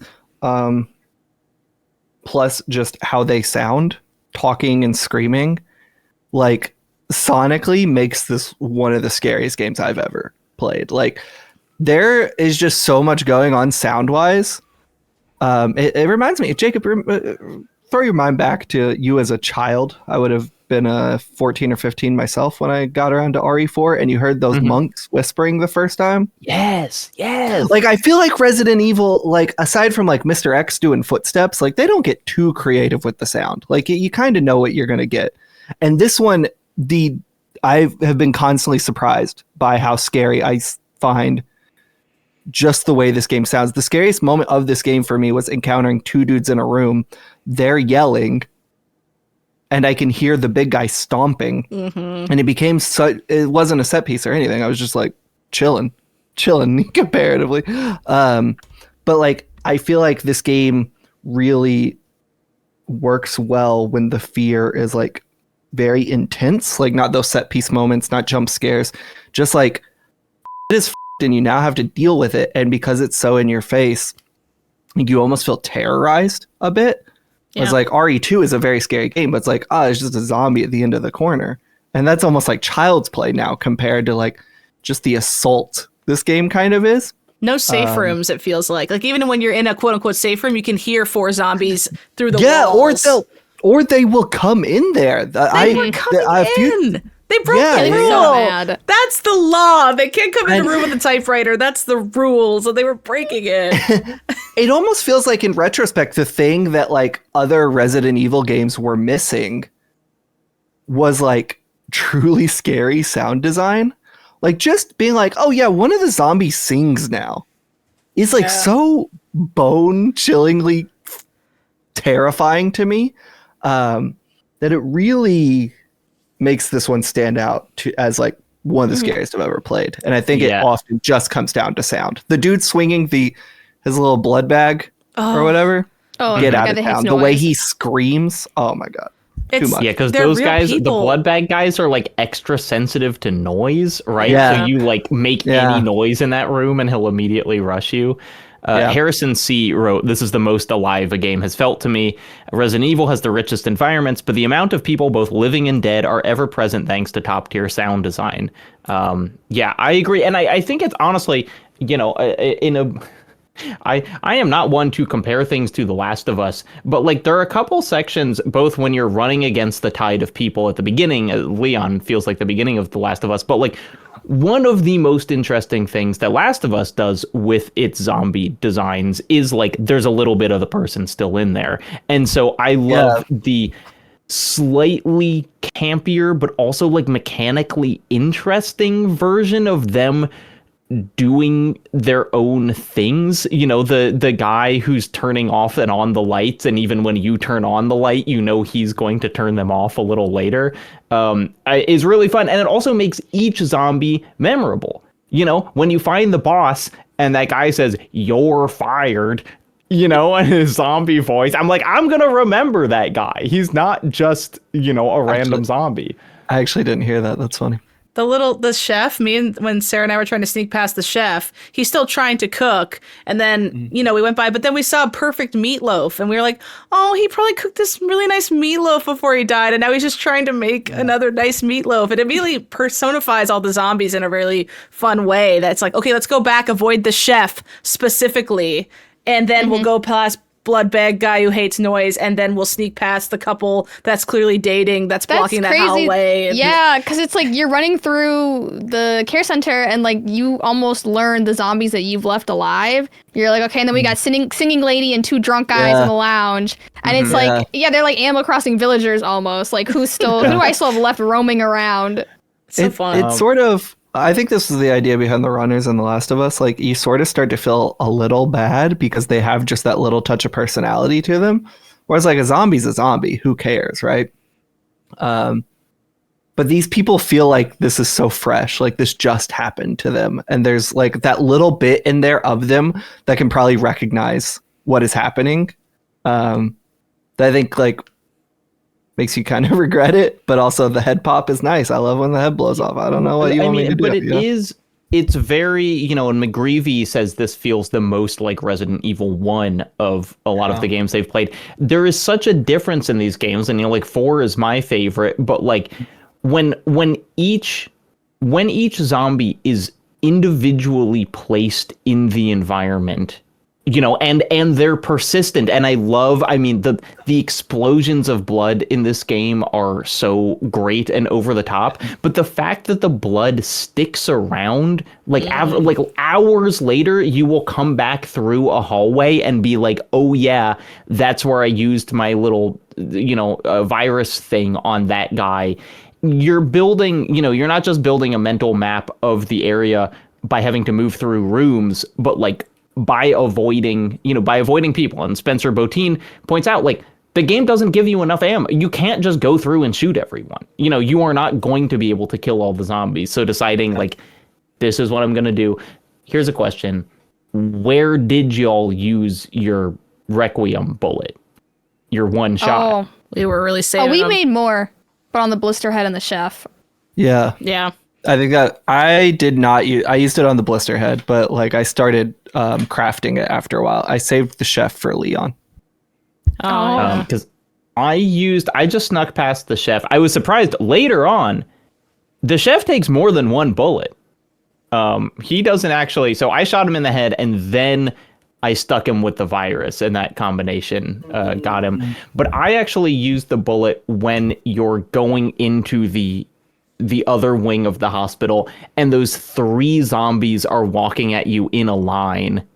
And I was like, look, they lined up 3 of them for me. I guess this is the time. I would love, and Mitch K says this, it would be funny if when Grace fired that gun, she just fell over, because it is the biggest gun you've ever seen. She does have and an animation for when she first fires it that I saw. Like when Yeah, she she first kinda fires goes like- Requiem, she goes, Yeah. "Oh my gosh!" and she Yeah. kind of like shakes it off, and then I still can't believe that Leon gave her Requiem. I was like, Leon is the man that I know that he is. got When excited. he handed her Yeah. his gun with a name, I was like, he's giving us his gun? Like, oh my god. And we kept wanting to leave it better than we got it by putting more bullets in when we We give were like, it we're gonna back give to back to him. Leon with 5 bullets in it. You're going to be so proud of us. Yeah. Inventory management. I was definitely trying to I was like, I'm going to get everything. I'm going to put stuff in. I'm going to remember that there's, scrap here. I'm going to come back. John K says, look, keys can take up inventory space. A bracelet taking inventory space? Just put it on, Grace. Just wear it. But I loved the way that the limited inventory makes you wait. Let's talk about the blood economy. This is something that they've added in the game where for a while you're just wandering around with Grace and they're interactables, and she just keeps saying it's blood. There's a lot of blood here. But eventually you get the ability to suck it up, and you make bullets out of it. You make little virus files that you can stealth attack guys with. And then eventually you can craft permanent upgrades and bullets for the Requiem, all with the blood. I saw Janet posted on Blue Sky. She was like, get the blood increased inventory thing early. That will be very helpful. And I was glad that she posted it, and I was glad that I saw that, because being able to hold 150 blood definitely helped out with my my hoarding tendencies. I like the blood economy. I think it's smart. I think it incentivizes you to kill more things than you necessarily wouldn't. It's just a fun element. I can get a resource from killing something. That's kind of unique. And I did like that, besides just the bullets themselves. The only thing that really I hated was the fact that you walk up to a bucket that's filled with 1,000 liters of blood, and you take the top skimmed blood, and then you walk away. You're like, wish I had more blood. I'm like, there's a bucket full. First bucket we saw. You'll put it in a puddle on the ground. And it's get, as much. 70, yeah. Yeah, how did they not think that's going to cause some gamer frustration? Well, I think they needed fill the things blood to up. give you blood in, but they can't have you just go around slurping it all up. Just put puddles then, or something. Just something about a huge... Just have the blood bottle. Drain from the bucket. Yeah. Yeah, it all Or goes maybe away. have it turn gray, she got all the good stuff out of it. Yeah, that's good too. No, this is the kind of comment that we do the deepest dive for. General Jackass says, the introduction to blood crafting has Grace interacting with a laser microscope to analyze a blood sample, but it is not, in fact, a laser microscope. It's clearly a scanning electron microscope. The blood sample is dropped into the machine in a plastic vial, and there's a whole host of reasons this wouldn't do anything useful. I'm shocked to see Resident Evil make such a big blunder on scientific accuracy. I'm so glad this was brought up, because I was going to say something for sure. Also, these puzzles are ass, dude. God damn. Oh, man. I was the so clicky bad at ones? them. And then I watched Janet and Isaiah's playthrough, and Isaiah did it in the... it says minimum number of turns, 2. Isaiah did it in 2. I did it like 115. I was like, damn it. Yeah, but you know what? We both got there how long in the did same you have to way. be clicking stuff before you like even realized what was happening? Because See, I was just like poking buttons. I play Nancy Drew games, so I know what those puzzles are. But the thing with those puzzles is you need to test every one to figure out what it changes. So when they say minimum 2, it means if you're really lucky, you'll hit the first 2 because you have to test otherwise. I mean, no, they change the I ones next to them. No, like, it's consistent the same. Yeah, it's just a binary. You're lying. It's just if you click. No, I'm one- not. I literally sat there and I watched you, Haley, do it, and I was like, Haley, I literally told you it's the same. I did. Haley You were was like, not "I have to open. throw You were up." not open to criticism at the time. That was way before my barfing phase. I was open to you were criticism. not. You were not receptive. Oh, I thought it was just like each, because the way they do it in Get there Nancy eventually, Drew. just clicking. I way- knew I had faith. Nancy Drew does it randomized style, so that's what I was going off of, you guys. I'm not I used to was like, this. girl, what are you doing? Oh, God. But you got there. It didn't matter. Yeah, then everyone's watching on stream. It's the worst to do puzzles on stream because you just, as soon as it's past like the cute 30 seconds to do a puzzle and everyone's like, hurry up, I'm bored. You just want to die. I do think the kind of level puzzles I enjoyed because they were barely puzzles. They were just kind of find an item. But like, You mean I like the that star, you found sun, sun, moon? I like that you star? found the pencil and you did the etching, and I like that you had to like look at the guy's photos. I was like, Yeah, this is just, but just enough work. But I also don't read Braille, if you all can believe it. I think I could have figured that puzzle out Don't without even get going to Haley get started Braille. on that. There That are was multiple comments on crazy. this. That pisses That was me off. crazy. Haley, go Literally, you on. could tell the one that had 4 letters was like with the 2 in the same. That was moon. There was one that was moon, and you can look in the middle of the braille and notice 2 of the braille numbers are identical. So logically speaking, I know that's moon. Then there's sun and star. There's only 2 left. One has 3 letters, one has 4. You can figure that out in 2 seconds if you just are a conscious person. But Yeah. she's like, I better drag a child through death rooms to have her look at this. And I'm like, what? Go Just find my figure it blind out. child and kidnap naked- her from her hole. Nick D was like, even if you didn't attempt to figure out what the braille was, there are only 6 possible like variations. You could have just ran them all. But Nick D is like, you know what? I think she just wanted to take the kid. And good for her. She should have got her out of that prison. Like clearly they needed to get that girl out of the prison and get going to the next chapter, but I feel like there was 10,000 ways to do it better than that. Just say like, I'll go read the braille and bring the last thing out, and then when you carry her off the couch into the next room, have the next scary thing happen. Like we don't need to lug her up to the next room just so she can read 3 braille words for how long was she in there? Like 7.5 minutes. And then Yeah, well, you went outside and shot like and just 12 shot a guys. bunch of it made me so mad. And for them, they're so am a good with their little- puzzles, and this was just such a fumble. Yeah, and I also I get really nervous when Resident Evil brings children because it's always the female character like Claire that gets saddled with 80% of the child management, and her instead of having her own story, suddenly it's Now I'm a mom. maternal instinct simulator, and I'm Yeah. like, ooh, it doesn't seem to be that way yet, but I always get nervous. I really don't like that. Have you guys ever seen that? There's one of the Fast and Furious movies. I think it might be 7, where Jason Statham is rescuing a baby from a plane, and he just puts it in a baby Bjorn with big headphones on, and then shoots every person on the plane, and it's a very funny scene. And I think they should make Leon do that. Oh yeah, that'd be perfect. Yeah, so this is definitely, I assume this is where we all spent kind of the majority of our time. Like this felt like the biggest In the kind care of, center. yeah. Oh, Blake, we got to talk about Chunk. Yeah, how we feeling about that, big man? That was maybe the biggest, one of the 2 biggest jump scares for me, is when you're walking up, there's the guy with the bracelet, and you see Chunk, and if my memory is correct, he just says what the as he's chasing you. He is so goddamn scary, man.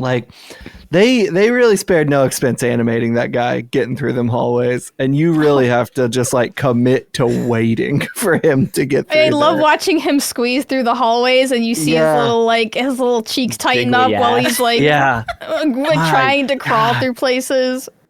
he's just so kind of obnoxious which is also scary. Because he's always in your way. No matter where you're trying to go, he's always between you and your destination. And the sound he makes is crazy. He's burping and farting and all that stuff. Yeah, it's also just like the stomping, man. The stomping around that level is very Mr. X.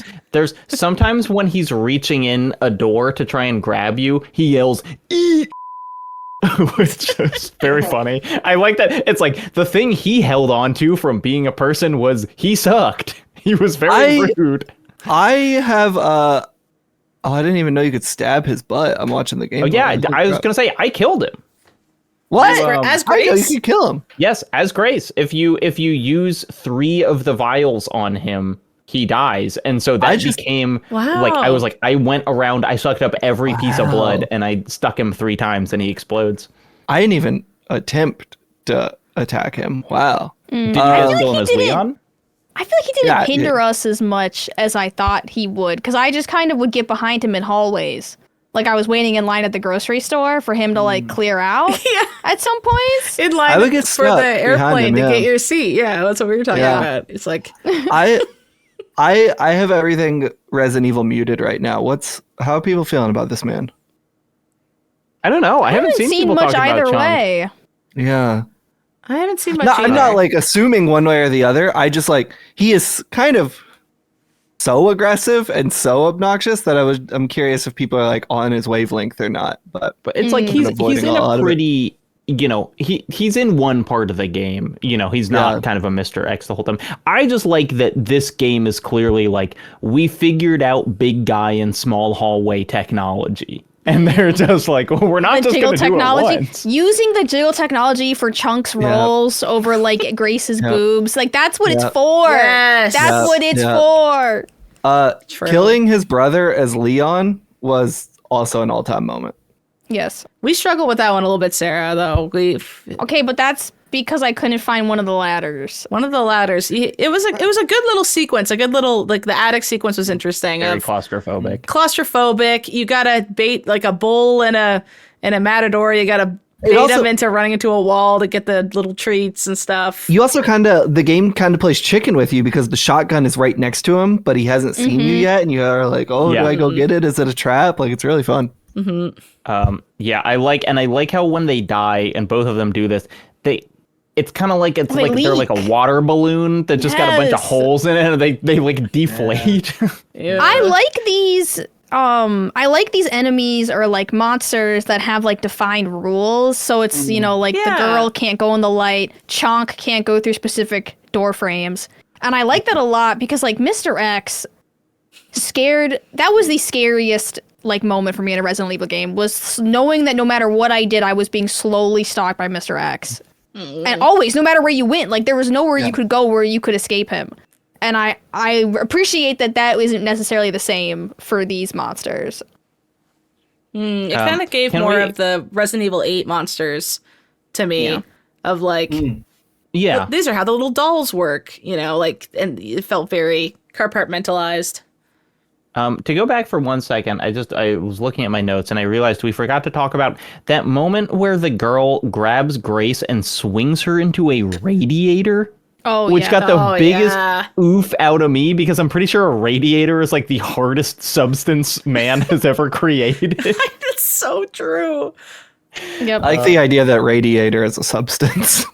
Yeah, that's right. It's harder than like iron or whatever. Yeah, like that's gonna bruise for sure. They make bridges out of just stacked radiators, actually. That's how they make sure they stay up. Also, it's unclear, but it could have been on, which would mean it would also have burnt her. It'd be hot. It would have been hot, yeah. Here's a question from Kelsey Sims. Is Victor Gideon an evolved tyrant?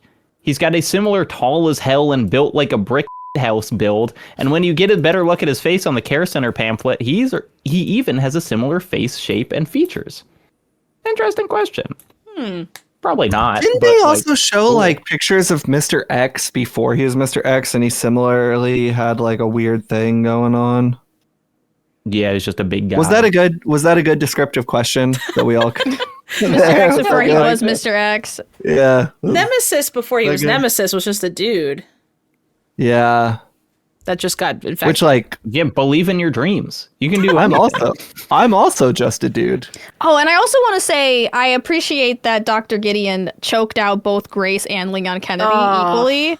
I feel like that's Equality. where I'm like I get confused in the polycule here, where it's like it's equal, it's equality choking. Like Leon got choked out, Grace got choked out. He's got to move. I mean, and you know that Leon that's kind of his weakness because it's exactly how Mendez held him in Resident Evil 4, the big village chief guy.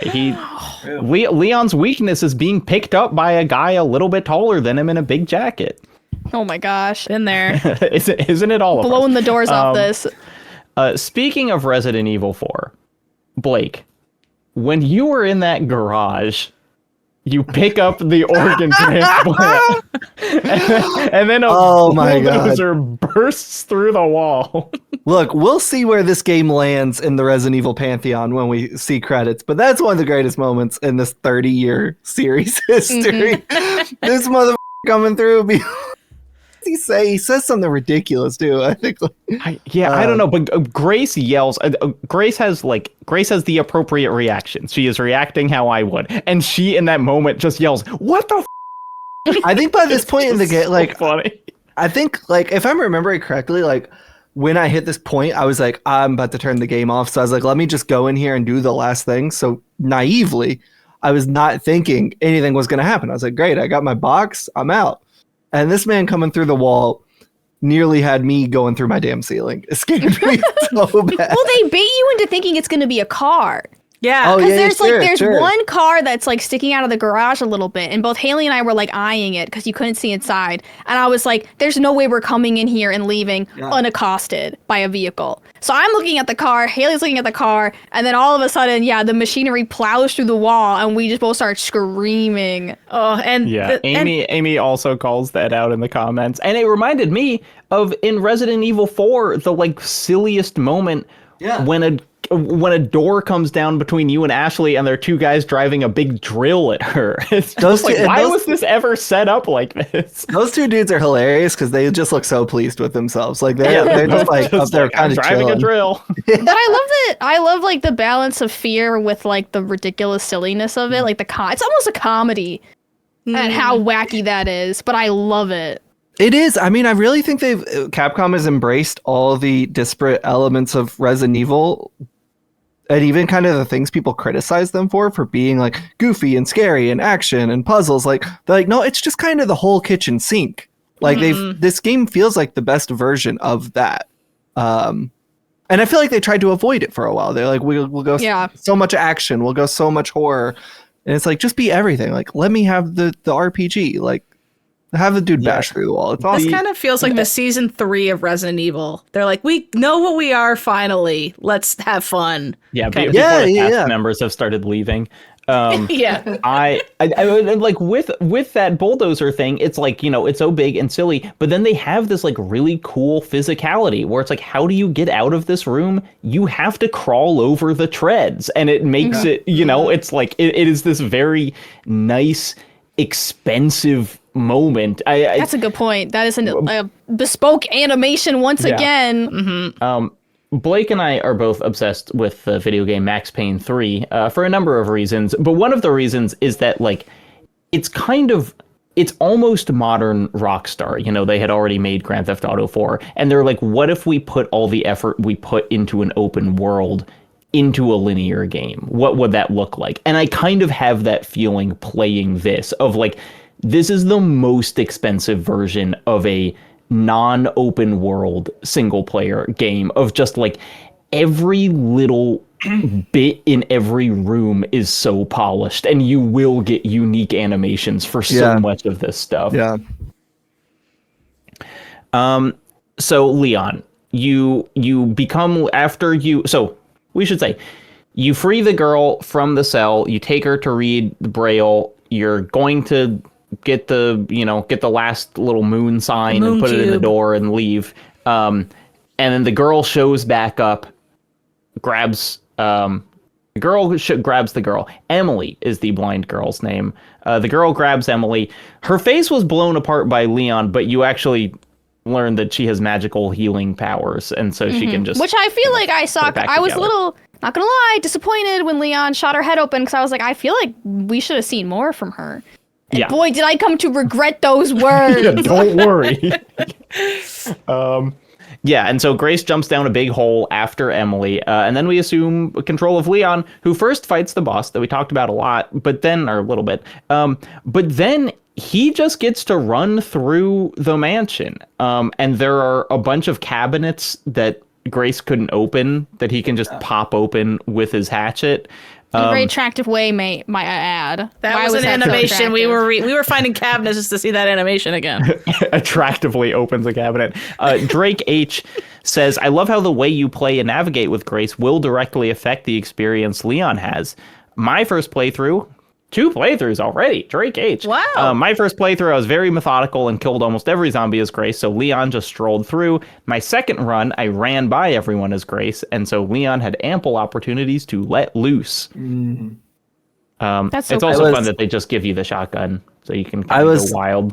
Yeah. I was the latter, and then when I got there with Leon, I killed everyone, and then I went back as Grace to finish up the antique coins, and it felt like I was in the end of a Hotline Miami mission. Like everyone was The dead, and it music was stopped. silent. Yeah.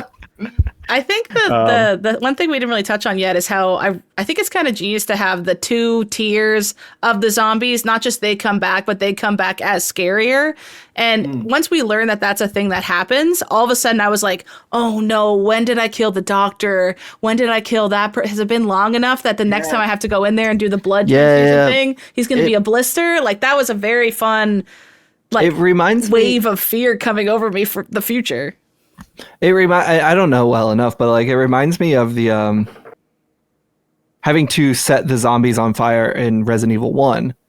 Yes, it's Otherwise totally. they It's come a back Crimson as- Heads mechanic. Yeah. And I feel like they kind of got away with that, or got away from that over the last few decades. It's kind of cool to see that come back because I think there's like, yeah, what Halo's saying, it's scary. You really Yeah, got to and who you kill. Yeah. If they come back, is this going to be bad? And then for replayability, it's like, who am I hitting and who am I leaving for strategical purposes kind of thing. It's cool. Yeah, because the more people you kill, the more potential super hard guys. I would always, after that happened, I would always just keep one of the little virus vials in my pocket because I think they are actually maybe a little too easy to kill, because if you just do 2 headshots, run up and stab them with the virus, that takes care of them right away. But, you know, that takes resources to make and whatever. So it's still really fun. Dan H actually said that they felt a little disappointed in Leon's run through the mansion because they did so much as Grace that he didn't get a chance to flex, which I understand. And I mean, I think we were all kind of saying, like, you know, I hope, or at least Blake, you were saying, like, give me more of that Leon. You know, he goes in like the one conference room where he does stuff. I also love that he can pick up the axes that they drop and throw them for kind of no other purpose It than feels it so looks cool. sick. Just to feel good. Yeah. Looks sick as hell. I love how there was only one room that we couldn't get into that was for Leon as well. And instead they just did the cabinet thing. Because it's always kind of a bug to my brain of like, what am I, like, why are half the rooms locked? I feel like I'm leaving behind good treats and I haven't figured out a puzzle yet or something. And instead I was like, oh, I get it. Like, I just can't open these yet. Like, they're just cabinets. I bet something happens later. Like, I didn't care as much about moving on. Maybe I'm dumb, but like, I did not think Leon's going to come through here. Eventually I was like, Grace is just going to find a crowbar or something. That's what so we I thought was too. I was excited when it was like, oh, these are special Leon cabinets. They're for Leon. Grace would open it and find an attachment for a pistol she doesn't have. Did you guys use any of the like charms? There were. We got the I knife found charm. There's the knife one. There's one that the wording is kind of confusing, but it's like reduces the chance of instant death, which I think basically means like, if a zombie would have torn your throat out, you maybe get an extra chance to shove him away. Okay. And Well, I there kept that are- one on. I do think there are some enemies that can one hit kill you. Like I think the chef could. The chainsaw can definitely one hit kill you. So Yeah. I feel like that would be good. Yeah, the Yeah, knife I just feel one. like Grace's pockets are. We got all of her pocket upgrades.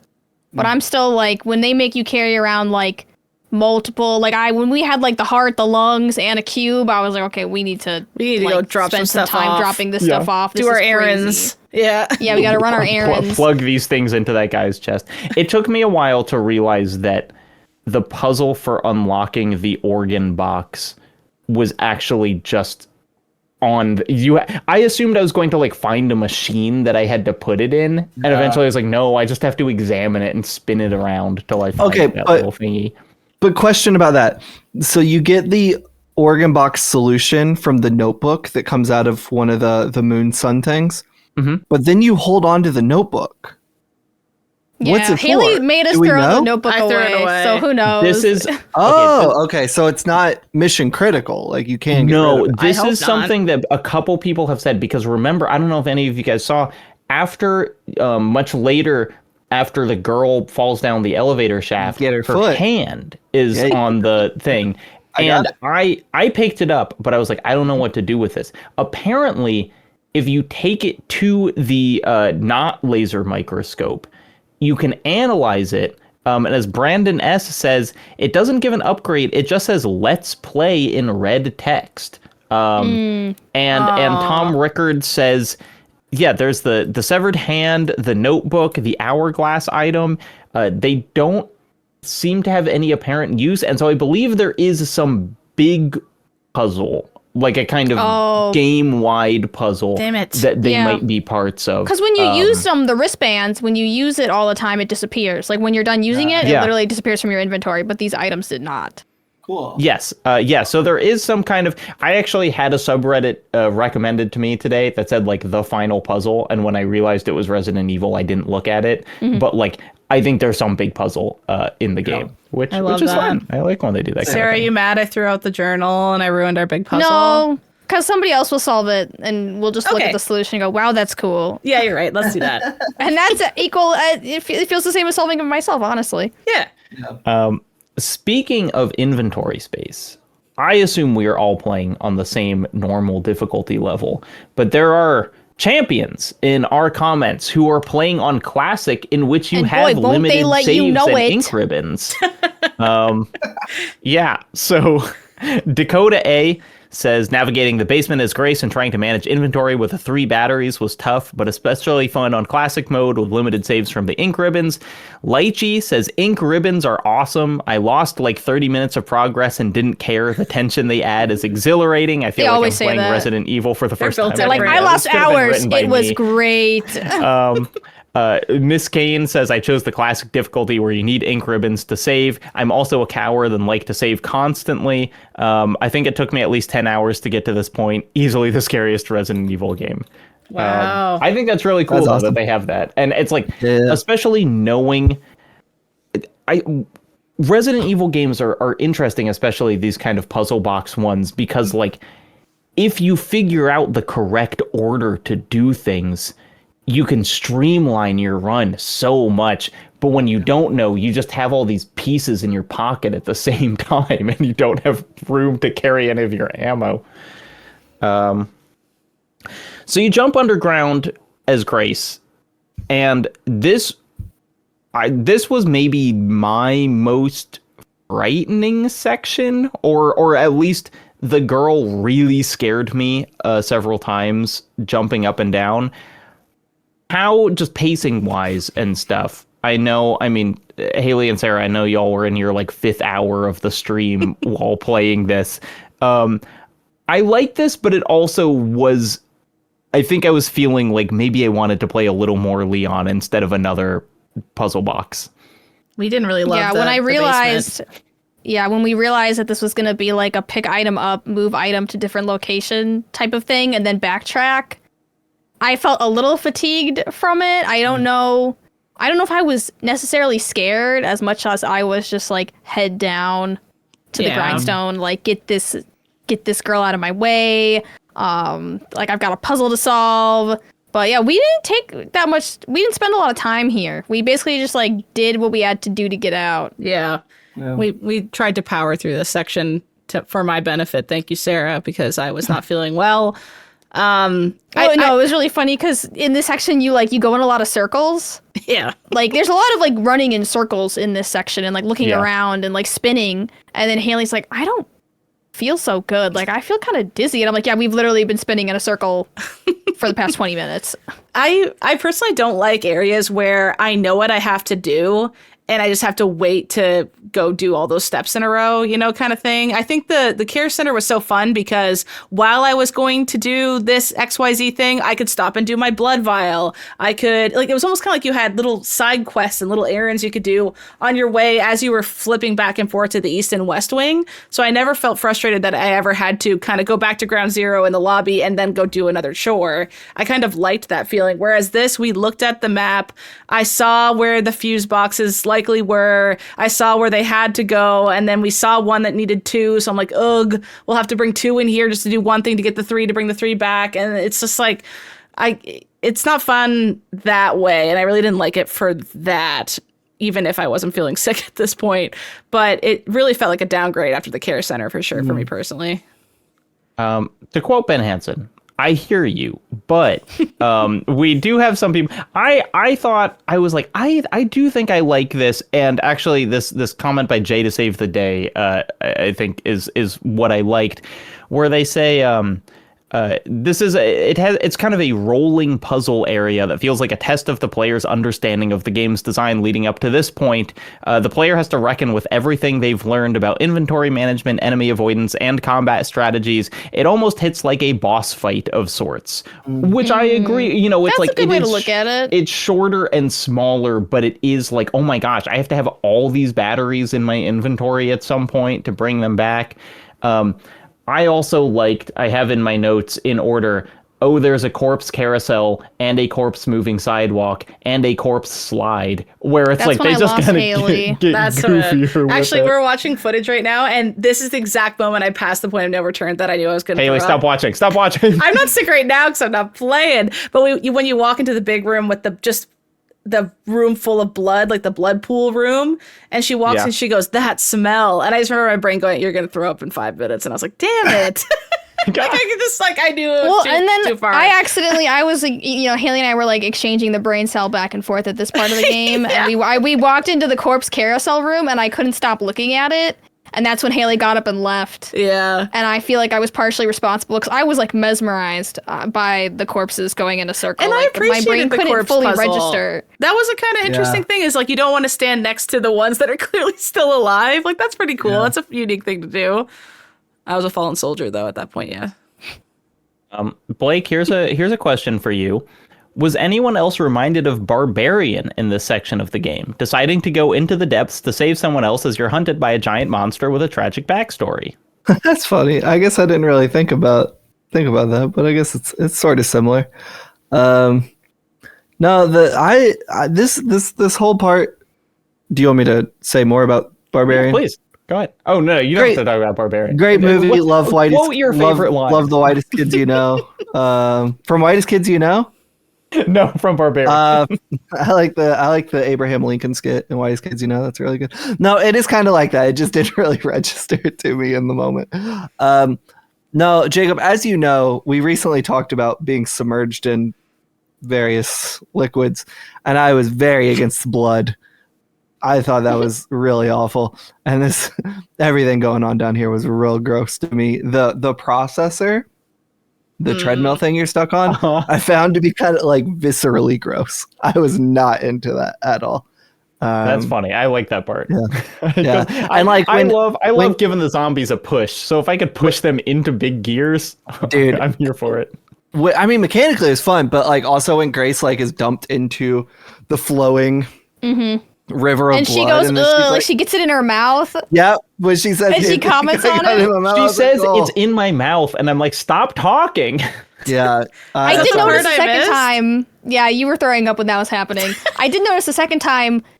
Grace is drenched in fluids. She doesn't say anything. I assume she learned to close her mouth during these parts. Because this is not like the first or last time I feel like Grace is going to be, submerged. Yeah.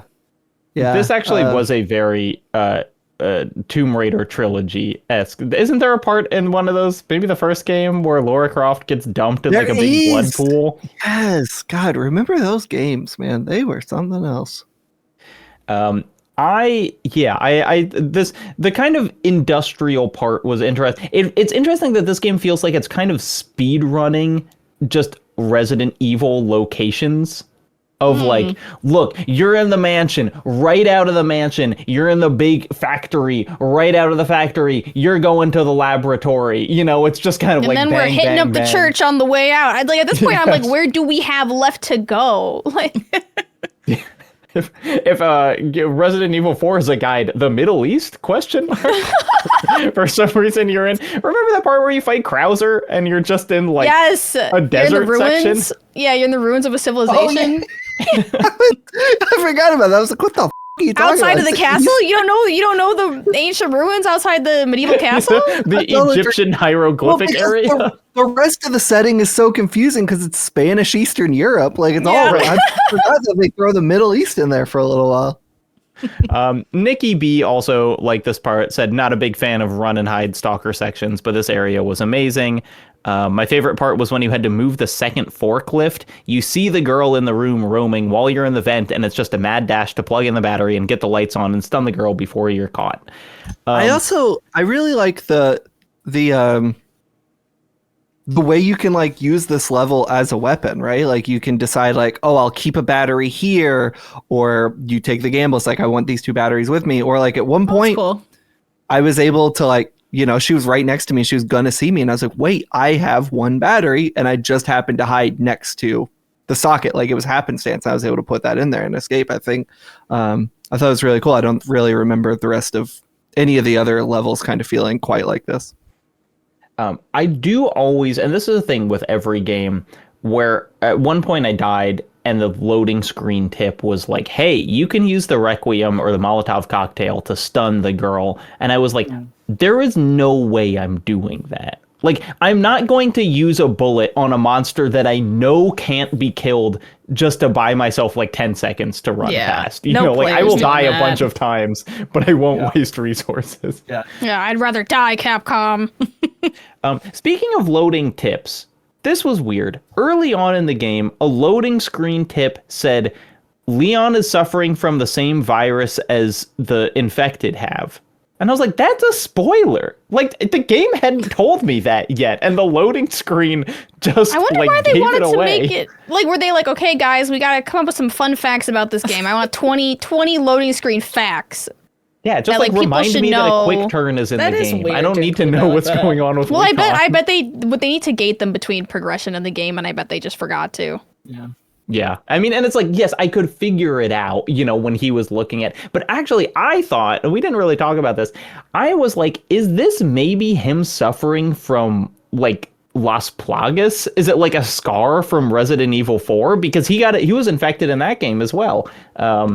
But no, it's some mystery illness that we'll find out about, I'm sure. It's a secret new illness. Is the lore of Resident Evil 4 completely just like written out of the overall Resident Evil story? Like, obviously it still affects Leon here. He's got some trauma, but like they're never like, remember Sadler? Like, no game has ever talked about it since. Well, they never Is it say just completely anything. out They of- never say remember Tyrant. Well, and then wouldn't Grace? No, but, my like, thing this- was like, in the FBI, wouldn't Grace know who maybe Leon Kennedy is because he saved the president's daughter? Like, are we just? Yeah. Is he like a? Wait, is he an but unsung didn't- hero? Didn't she kind of know who he was? Or she knew like the division. No, she that knew he the was organization from. he was a Yeah. part of. Because he's part of like a biochemicals organization. Also, did you all think Sandy Burton at first was Ashley Graham? Is that You his mean like the daughter? person on the walkie-talkie? Yeah, yeah. Yes. I did think, what if this is Ashley? Yeah. Yeah, that's Barry Burton's daughter. But yeah, I keep waiting for Ashley to come back. I don't know if she ever will. What That's if fair. at the end of the game, Leon goes home, sits on his couch, a little kid runs up, and then No. his wife, Ashley, says, hey, Leon, want a beer? Credit. Oh my god, No, Leon has a baby eagle? That'd be crazy. but I feel like the whole part was that he wasn't even interested in the president's daughter, and she was Yeah. really interested in him. But like Yes, Leon's no, I too Leon know. to care. That would be the ultimate. That would like, be bad fan horrifying. That would be service. worst ending. Does Leon have like a love life? I like to think he's like Kiryu from Yakuza, where it's like maybe he kissed a girl Sure. once, you He's know? canonically a virgin. He's Yeah. so Sure. cool, but like canonically, has he ever been in love? In my head, I feel like he has a wife Yeah. this whole time that he just doesn't talk about for some reason. She's back at home chilling. Do any of the characters in Resident Evil have like love lives? Like Chris? Has he got like a wife? Does Claire? Is that why? Well, is that why they introduced Ethan Winters? He was like, we need a family guy. Give me a family guy stat. And kill And the they're like, wife you got a as wife soon and a as baby. possible. And now And give And me then we Lois disassemble and the Stewie. baby. Yes, perfect. Yeah, it's kind of the Akira ending, you know? Bisected baby. That's well, and also at the end of 8, I was like, well, clearly they're setting up Ethan's daughter to be like a protagonist because she had like psychic powers. Yeah, and they Yeah. did And I that just DLC. wonder- Yeah, but sorry. it's like, is that ever gonna be a factor? I hope not, man. I don't want her. Yeah, back. I didn't like her DLC very much. Yeah. I like that mannequin thing, but I didn't care for her I as a hate character. the mannequin thing. Enough What is the mannequins man- I in didn't horror actually- games. It's a thing where didn't- like if you look away, it starts to like at you, Yeah, and it's so you one just of look at it to get it those to when you're not stop. looking. But then the Up game to forces you to you, look away at angels certain thing. points. I did a TGS demo for that, and it was so bad. In the moment, I knew I was never going to write it up, and then I just didn't play it afterwards. Haley, you famously have a phobia of zombies. Mm-hmm. Does this activate that, or do they kind of sidestep it? Are you scared of zombies while you're playing this? I am. I can power through it for the sake of like I'm having fun, so I'll be. And I'm not completely out of touch with reality. It's funny. The two things I'm scared of are bees and zombies. The two bees. Those are my two things I'm actually scared of. And I think my bee thing is more warranted because I literally will scream and run. If you ever hang out with me and a bee shows up, I'm gone. I'm in the next field over. I run away and I can't help that. That's just who I am. Whereas zombies is much more of like, it settles and ruminates in the back of my skull and I have a nightmare every night that I encounter zombie Oh, content. tell them about the nightmare that we had after playing 6 hours of Resident Evil. You go first, and then I'll tell my nightmare. Sure. Mine was I was at a big ski lodge, and a lot of mine is never like people getting bit or anything in front of me. It's just that they're outside, and I'm just like really stressed. Like, they're outside.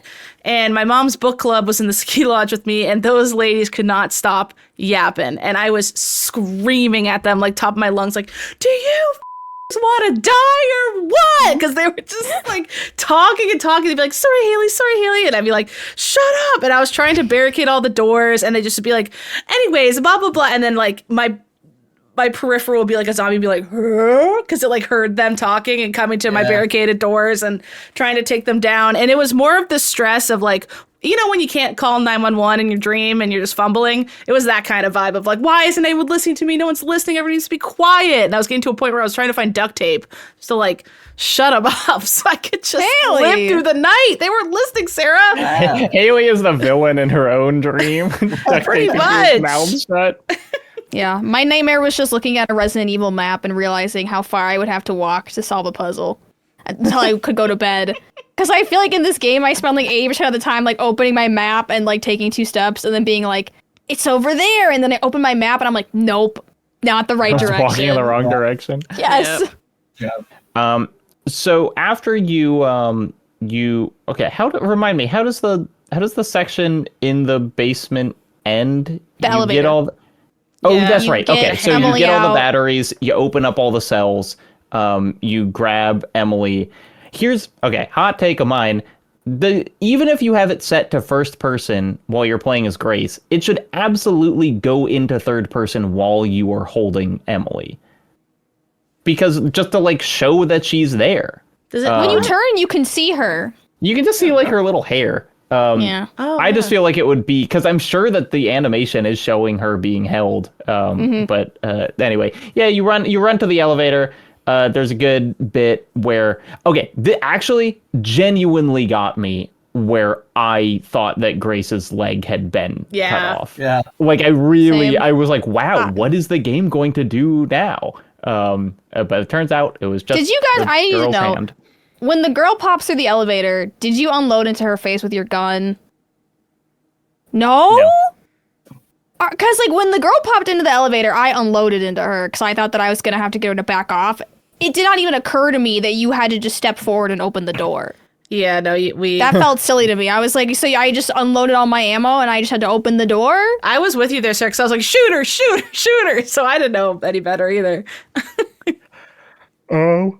And so then you do this, you leave, you walk outside. It's very relieving to walk outside after being inside for so long. Just like seeing the sky, I was like, and then I saw a helicopter and I thought, well, this is a Resident Evil game, so I know what is going to happen to that helicopter. Yeah, we meet the deadest man of all time in a game full of zombies. So accurate. That man was dead the moment I looked at him. It just, you knew it. Yeah. And he said, I have a bad leg, so can you go into the secret laboratory under this house? Were you guys also screaming at him like, we are not leaving Emily with you? Sarah and I did not want to leave didn't like Emily with leaving that. the Yeah, that was weird. It had and it ultimately goes nowhere, luckily, Yeah. but like real bad vibes right in that moment. It's because he seemed like he was lying. Because he goes like, oh, I can't help you, old war wound, something. And I'm like, this man, it's one thing if it's like against us, but leaving a young female character with a character like that in a video game, and the fact that our female protagonist character was like, okay, and like gave it to him, I was like, oh, this game's written by a man. She a said, woman wouldn't do that. Are you lying to me? She was like, Yeah. are you lying? And he was like, look No. around, lady. It rubbed me the wrong way. I was like, I don't like this. Grace wouldn't do this, even though I barely know her. Yeah, I agree. I do like that you go into that room and there are just kind of a bunch of things you can pick up, and most of them don't do anything. Though, as Dan H. points out, the hourglass the sand is physics. It will pour from one side to the other side, and it takes 1 minute. So, That's sick. kudos That's to that rad. developer. Incredible. Yeah, and then you go into this lab. What's going on down there? Like, are they making super zombies? Are they making I thought they were regular like juicing. zombies? I guess They're juicing. is this right. the lab that like connects to the underground area where they were like disposing of the zombies, and then this is where they're like making the zombies? Because you find that note that says like, we got like 500 gallons of blood, and from that we got 3 usable milliliters of good blood. So I guess it is. They're just like the juicero. They're just kind of squeezing them to The get the good stuff juicero, the out. zombie juicero. Is that why we I can thought it only was a take so cool- little from the buckets? Is that what they're Yeah. trying to say? Maybe. Not all blood is good blood, apparently. So what's the goal with that? Because they're like, hey, some bugs can pass their memories on. Is that the whole thing? Is like they're using the blood to do memory? Did you read that somewhere? Yeah. It's in a note somewhere that it's like, Okay. yeah, we can like imagine when a king dies, all the thoughts are lost, and they're like, what if we gave it to a new person? And that seems to be the whole thing they're doing. Oh. That's Yes. interesting. It's a little hocus pocus, even compared Yeah. to like Resident Evil standards. All Resident Evils flirt with the hocus pocus Yeah. pseudoscience. It's a little woo woo. They're talking about little tinctures. They're not taking vaccines. I just like fully don't really get what's the goal. Is like that has yes, to be leading to somewhere with Grace's backstory, right? yeah. I Or think like- that it's that they have. I think that Grace is the product of these experiments in the best. They're what they wanted to achieve somehow. Yeah. And maybe what if we find out that she has like the skills of her mom or something? Or like Being she a has her journalist? mom's blood, and her mom could know something that they're trying to know, and they're just trying to get it through Grace's blood if they can What- pass information that way. What are her skills? Like just filing copy on time? Being What a do you mean? journalist, Blake, it's hard. You gotta know how to pound I know, pavement. but See like, how many you don't- files Grace had on her desk? She's great so at many it. files. I mean, I'm just saying, like, in theory, I'm a journalist. I didn't need my mom's blood to do it, Like, Yeah, but think about how much faster you would have been. I don't wouldn't. know. He has a degree in German. It wouldn't have helped. Yeah, is she ELPIS works at, like a an bank, acronym? right? Do we think ELPIS is Why an do acronym? I feel like I've heard Elpis before? It I sounds just feel like something Elpis from is going to be. four. They're going to be like, oh, backwards. It's Seipel, your original name, or something. No, it's that guy who would do the hip thrust things in the '60s, and people would freak out. Elvis mean Presley. Elvis Presley. Elvis Presley. This is his blood.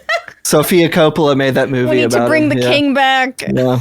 That's what they were talking about when they met the king. They met Elvis. Oh my god. They don't know how to make his together. sandwich anymore. You got to get the memories back, so you my can be like, no, God. it's 2 bananas with the peanut butter. And they don't know. Don't forget the bacon. Yeah, I thought God. this was exactly as much time as I wanted to spend in a laboratory. I didn't Yeah. really want it to be a big level, but I liked it. I like that. Okay, we come back to our king. What's his name? The bad guy. Victor Gideon. Dr. When Gideon. Victor's like, I did it, and then he hangs up the phone. Okay, seeing him just on a cell phone is so funny. Just seeing him like talking into an iPhone, picturing him like texting was And very he's funny. I think to me. giddy. he's slowly becoming my favorite Resident Evil He's villain. giddy as hell Like, in that moment. He's like, Yeah. I did it.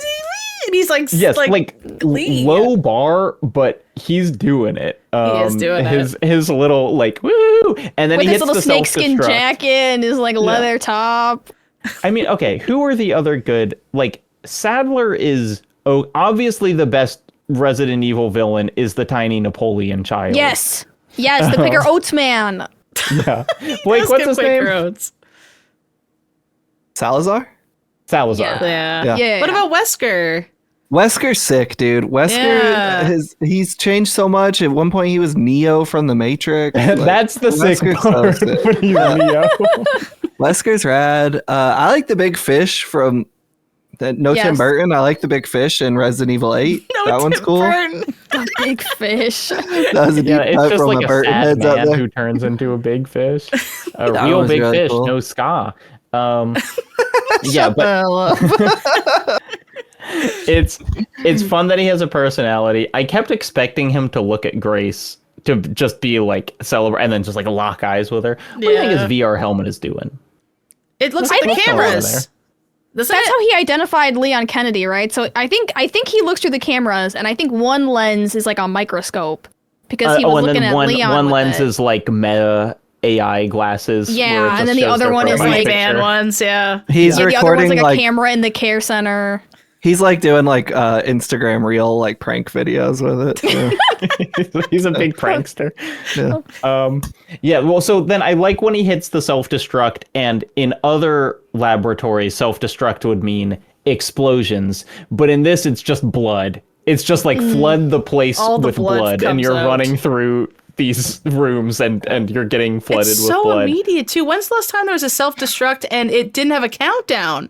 She just was like, "It's happening now," and Right it's now. like, "Whoa!" I don't know if this is a stupid question because obviously there isn't, or obviously there is, but is like self-destruct a real thing?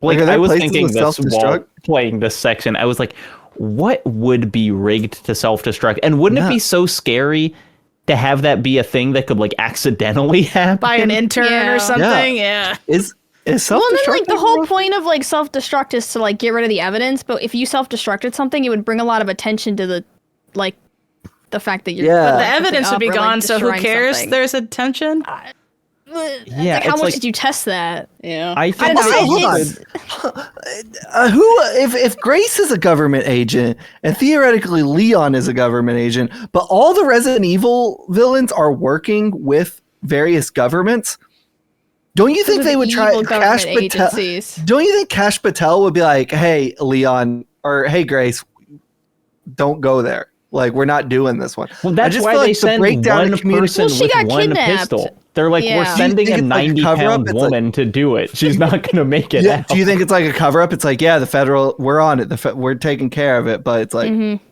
just sent Okay. one person and they're expected to die.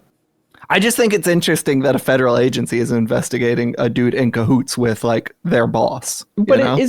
it's not really it's more like Umbrella is just more powerful. No, than the 'cause government. Gotta say it, I feel umbrella. I feel like you Umbrella. find a note from Victor where he's like talking to the president of the United States, not the one from Resident Evil 6. We know what happened there. And they're like, Scammed yeah. But no, he's like, hey, you have to keep Raccoon City quarantined until 2040. There's like a note you find. I feel like Yeah. it's in cahoots with. I was like, is Trump not telling Cash? Well, I feel what's like if going on? anything we've learned is that like everybody at the top isn't in cahoots with every evil person ever. And it's like the government agencies still operate outside of that, but they cannot be effective when it's like Yeah. This is a question from Shoji Koto. Will Victor Gideon turn into a snake or be revealed to be a human snake he has a hybrid? snake tongue. Did you guys see that? He has a snake And tongue. and a snakeskin jacket. Yeah. Yeah. Yeah, I guess he It's would. a snake in the grass. Oh my god, does he shed his skin? Is that why he's all sewed up like that? He's gonna like crawl out of it? That would be good. Probably. It is so What's the funny last how- time they did a snake? Is it RE1? We're due for another. Gosh, yeah. Wasn't there a big? Wow. I'm trying. was Chad there is one, saying like, yawn set- from RE1. Yeah, I mean, the that's last certainly one the I most remember. iconic one. Yeah. I love that at every Resident Evil game, the guy's like, my last ditch effort to stop you, I'm going to rip all my skin off and become a monster that can't think. Yeah. The best This'll was in do it. Resident Evil 5, that guy with like the Brooklyn accent who turned into a big fish. Another big Can fish.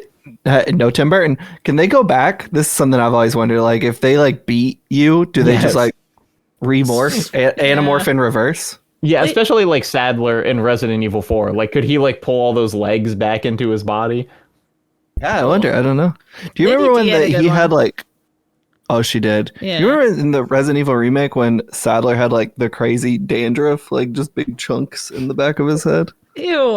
Really No, I don't remember that. That's somehow the yeah. grossest thing I've heard about in a Resident Evil game.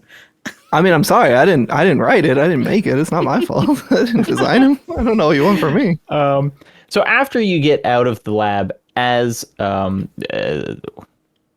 Grace, you take control of Leon once again, and the game decides time for a sniper section. Well, first you go in the So- helicopter, then you crash in a classic Resident Evil style. Oh, that's the true. guy that You we get in just the met helicopter. dies. You're Yep. airborne for less than 2 minutes. But it's honestly so sick. Like 20 zombies hanging from it. It looks really cool. Then they show it from Leon's perspective 2 minutes later. It And kinda Leon made is me- just so unbothered at this point. He's like so unbothered.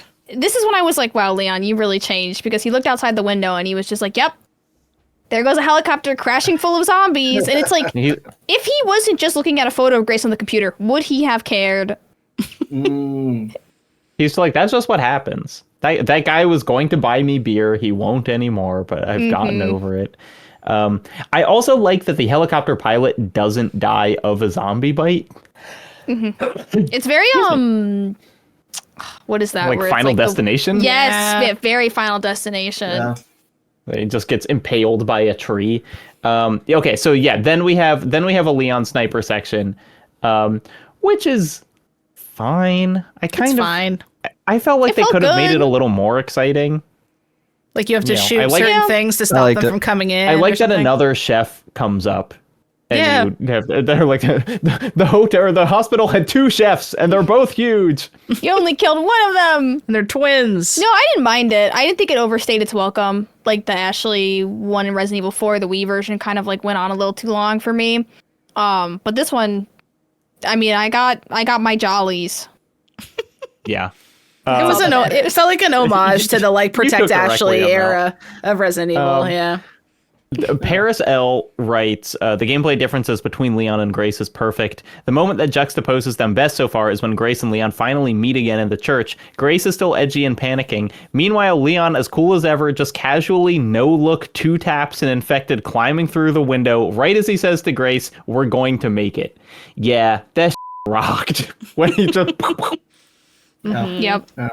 God, they made and I him also- so cool. And when he picks up the sniper rifle, he goes, "Hello, gorgeous."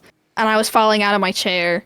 Is this going to be like Arthur Morgan talking to his horse, where you just play those clips of Leon saying hello? Absolutely. I was like, give me that soundbite immediately.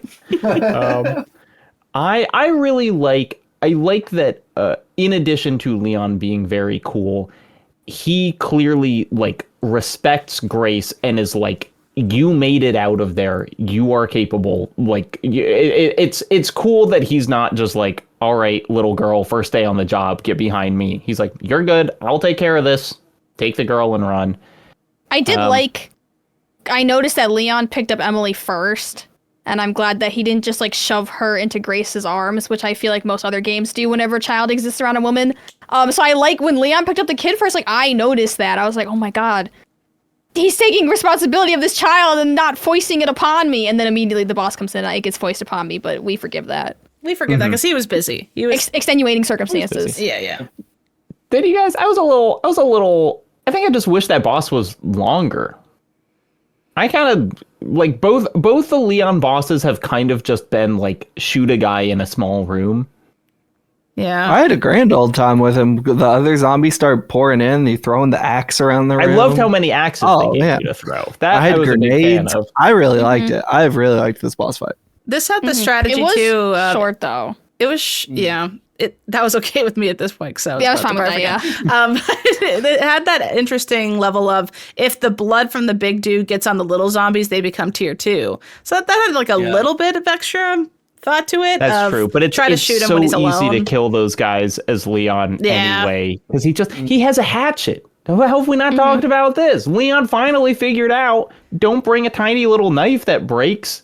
That's a great point. Bring a hatchet Yeah. that you can sharpen like it's a Monster Hunter weapon. That's a fantastic inclusion. And honestly, give it to Grace for the next section, please. God. Have you guys noticed that Leon has a crafting recipe where he just tapes a grenade to another grenade? No. No. It's just like one grenade on top of another grenade. Twice the fun is the description That's of it. I was like, when would I amazing. need to do that? But you can. Juan says the difference between Leon and Grace's section is just the right amount of hilariously stupid. While Grace is slowly opening drawers to search for items, Leon is punching glass cabinet doors that could have just as easily been opened. Yes. Grace has straight up monster horror scenes while Leon's are goofy and ridiculous. Yeah, the choice to have Grace's sections dominate the first chunk of the game is genius and makes sense. Interested to see how the pendulum swings towards Leon as we play further. Yeah, I wonder if this next section is swapped for time for Grace versus Leon. That'd be interesting. I Yeah. I think I'd welcome it. It's time to flip the script a little. Yeah. I wonder if they'll have any puzzle boxy sections as Leon, or if his sections are only gonna be big shooty guy. Yeah. You know, like can they make? They said at the beginning, or, you know, it said in development, like we want a character that can be scared, and maybe Leon can't be scared anymore. But like, they could make a Leon section scary if they wanted to. He's scared and as I'm hell in curious Dead if by they- Daylight. He's scared all over the place in that game, so I don't know what they're talking about. I'm curious if they'll just keep him badass the whole game, or if he will, you know, he'll drop all his weapons and have to run away and hide from a big thing. Like a reverse arc sort of I thing. want to know how long I'm gonna have to lug this kid around.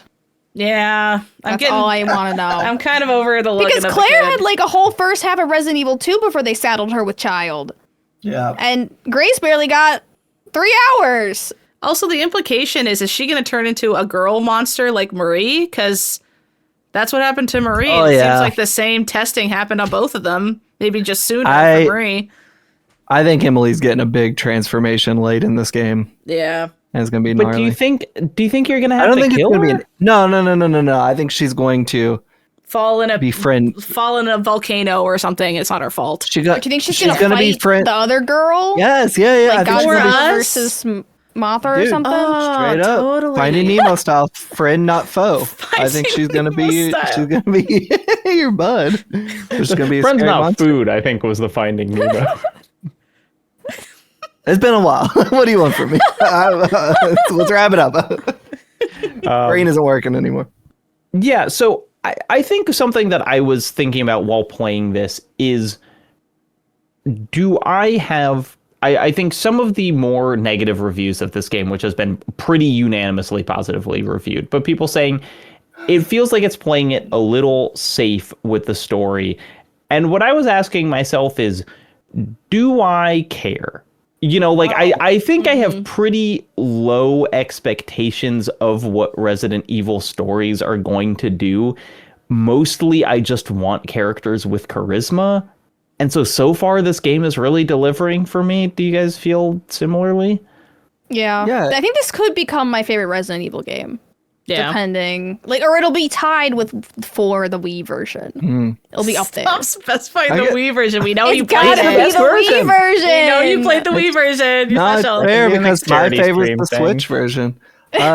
I don't understand. Are there Resident Evil games where the story took risks? Like, what are they Yeah, playing? that's what I- Where are these thespians I wasn't aware of? Yeah, I mean, I guess What you are these could say guys that talking 7 about? took risks, and that it was kind of a series reset in like tonally. Yeah, Um, sure.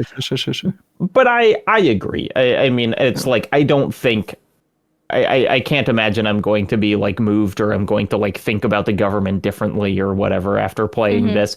But I do, as we've talked about, a lot of Resident Evil games, the part 2 is like now we're giving you a machine gun, and so I'm a little worried about that. But Sarah, I think I agree with you. It's like nothing is going to supplant 4, but like Resident Evil games are made or broken by their pacing, and so far I think the pacing has been about as good as they've ever done it, just because of the way you're jumping from one character to the other. Yeah.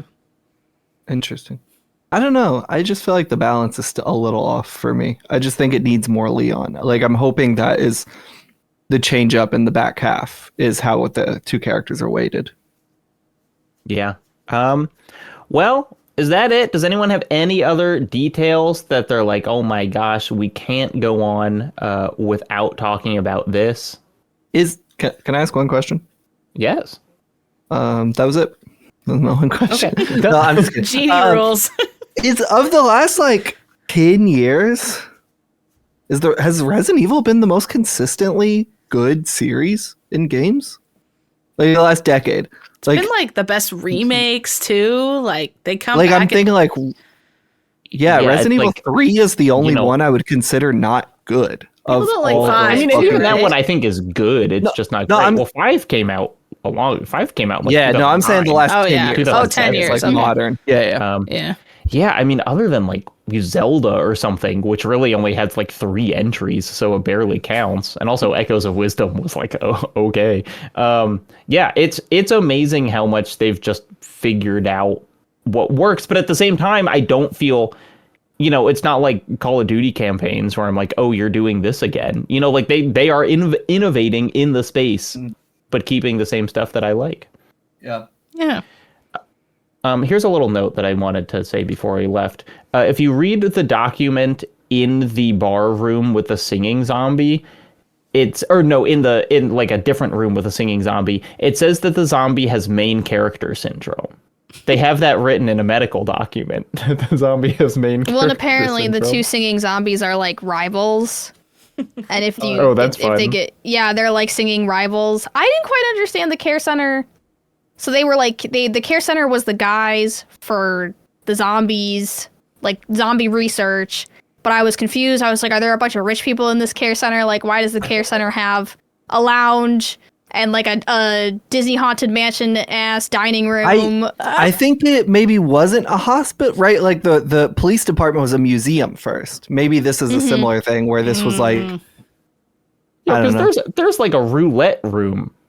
yeah. Yeah, they had a room with a barn casino lounge. table. Can you win the Parlor. roulette, by the way? Can you win? How do you? I don't don't think you know. can bet. Right? How would you win I if you tried- can't bet? Yeah.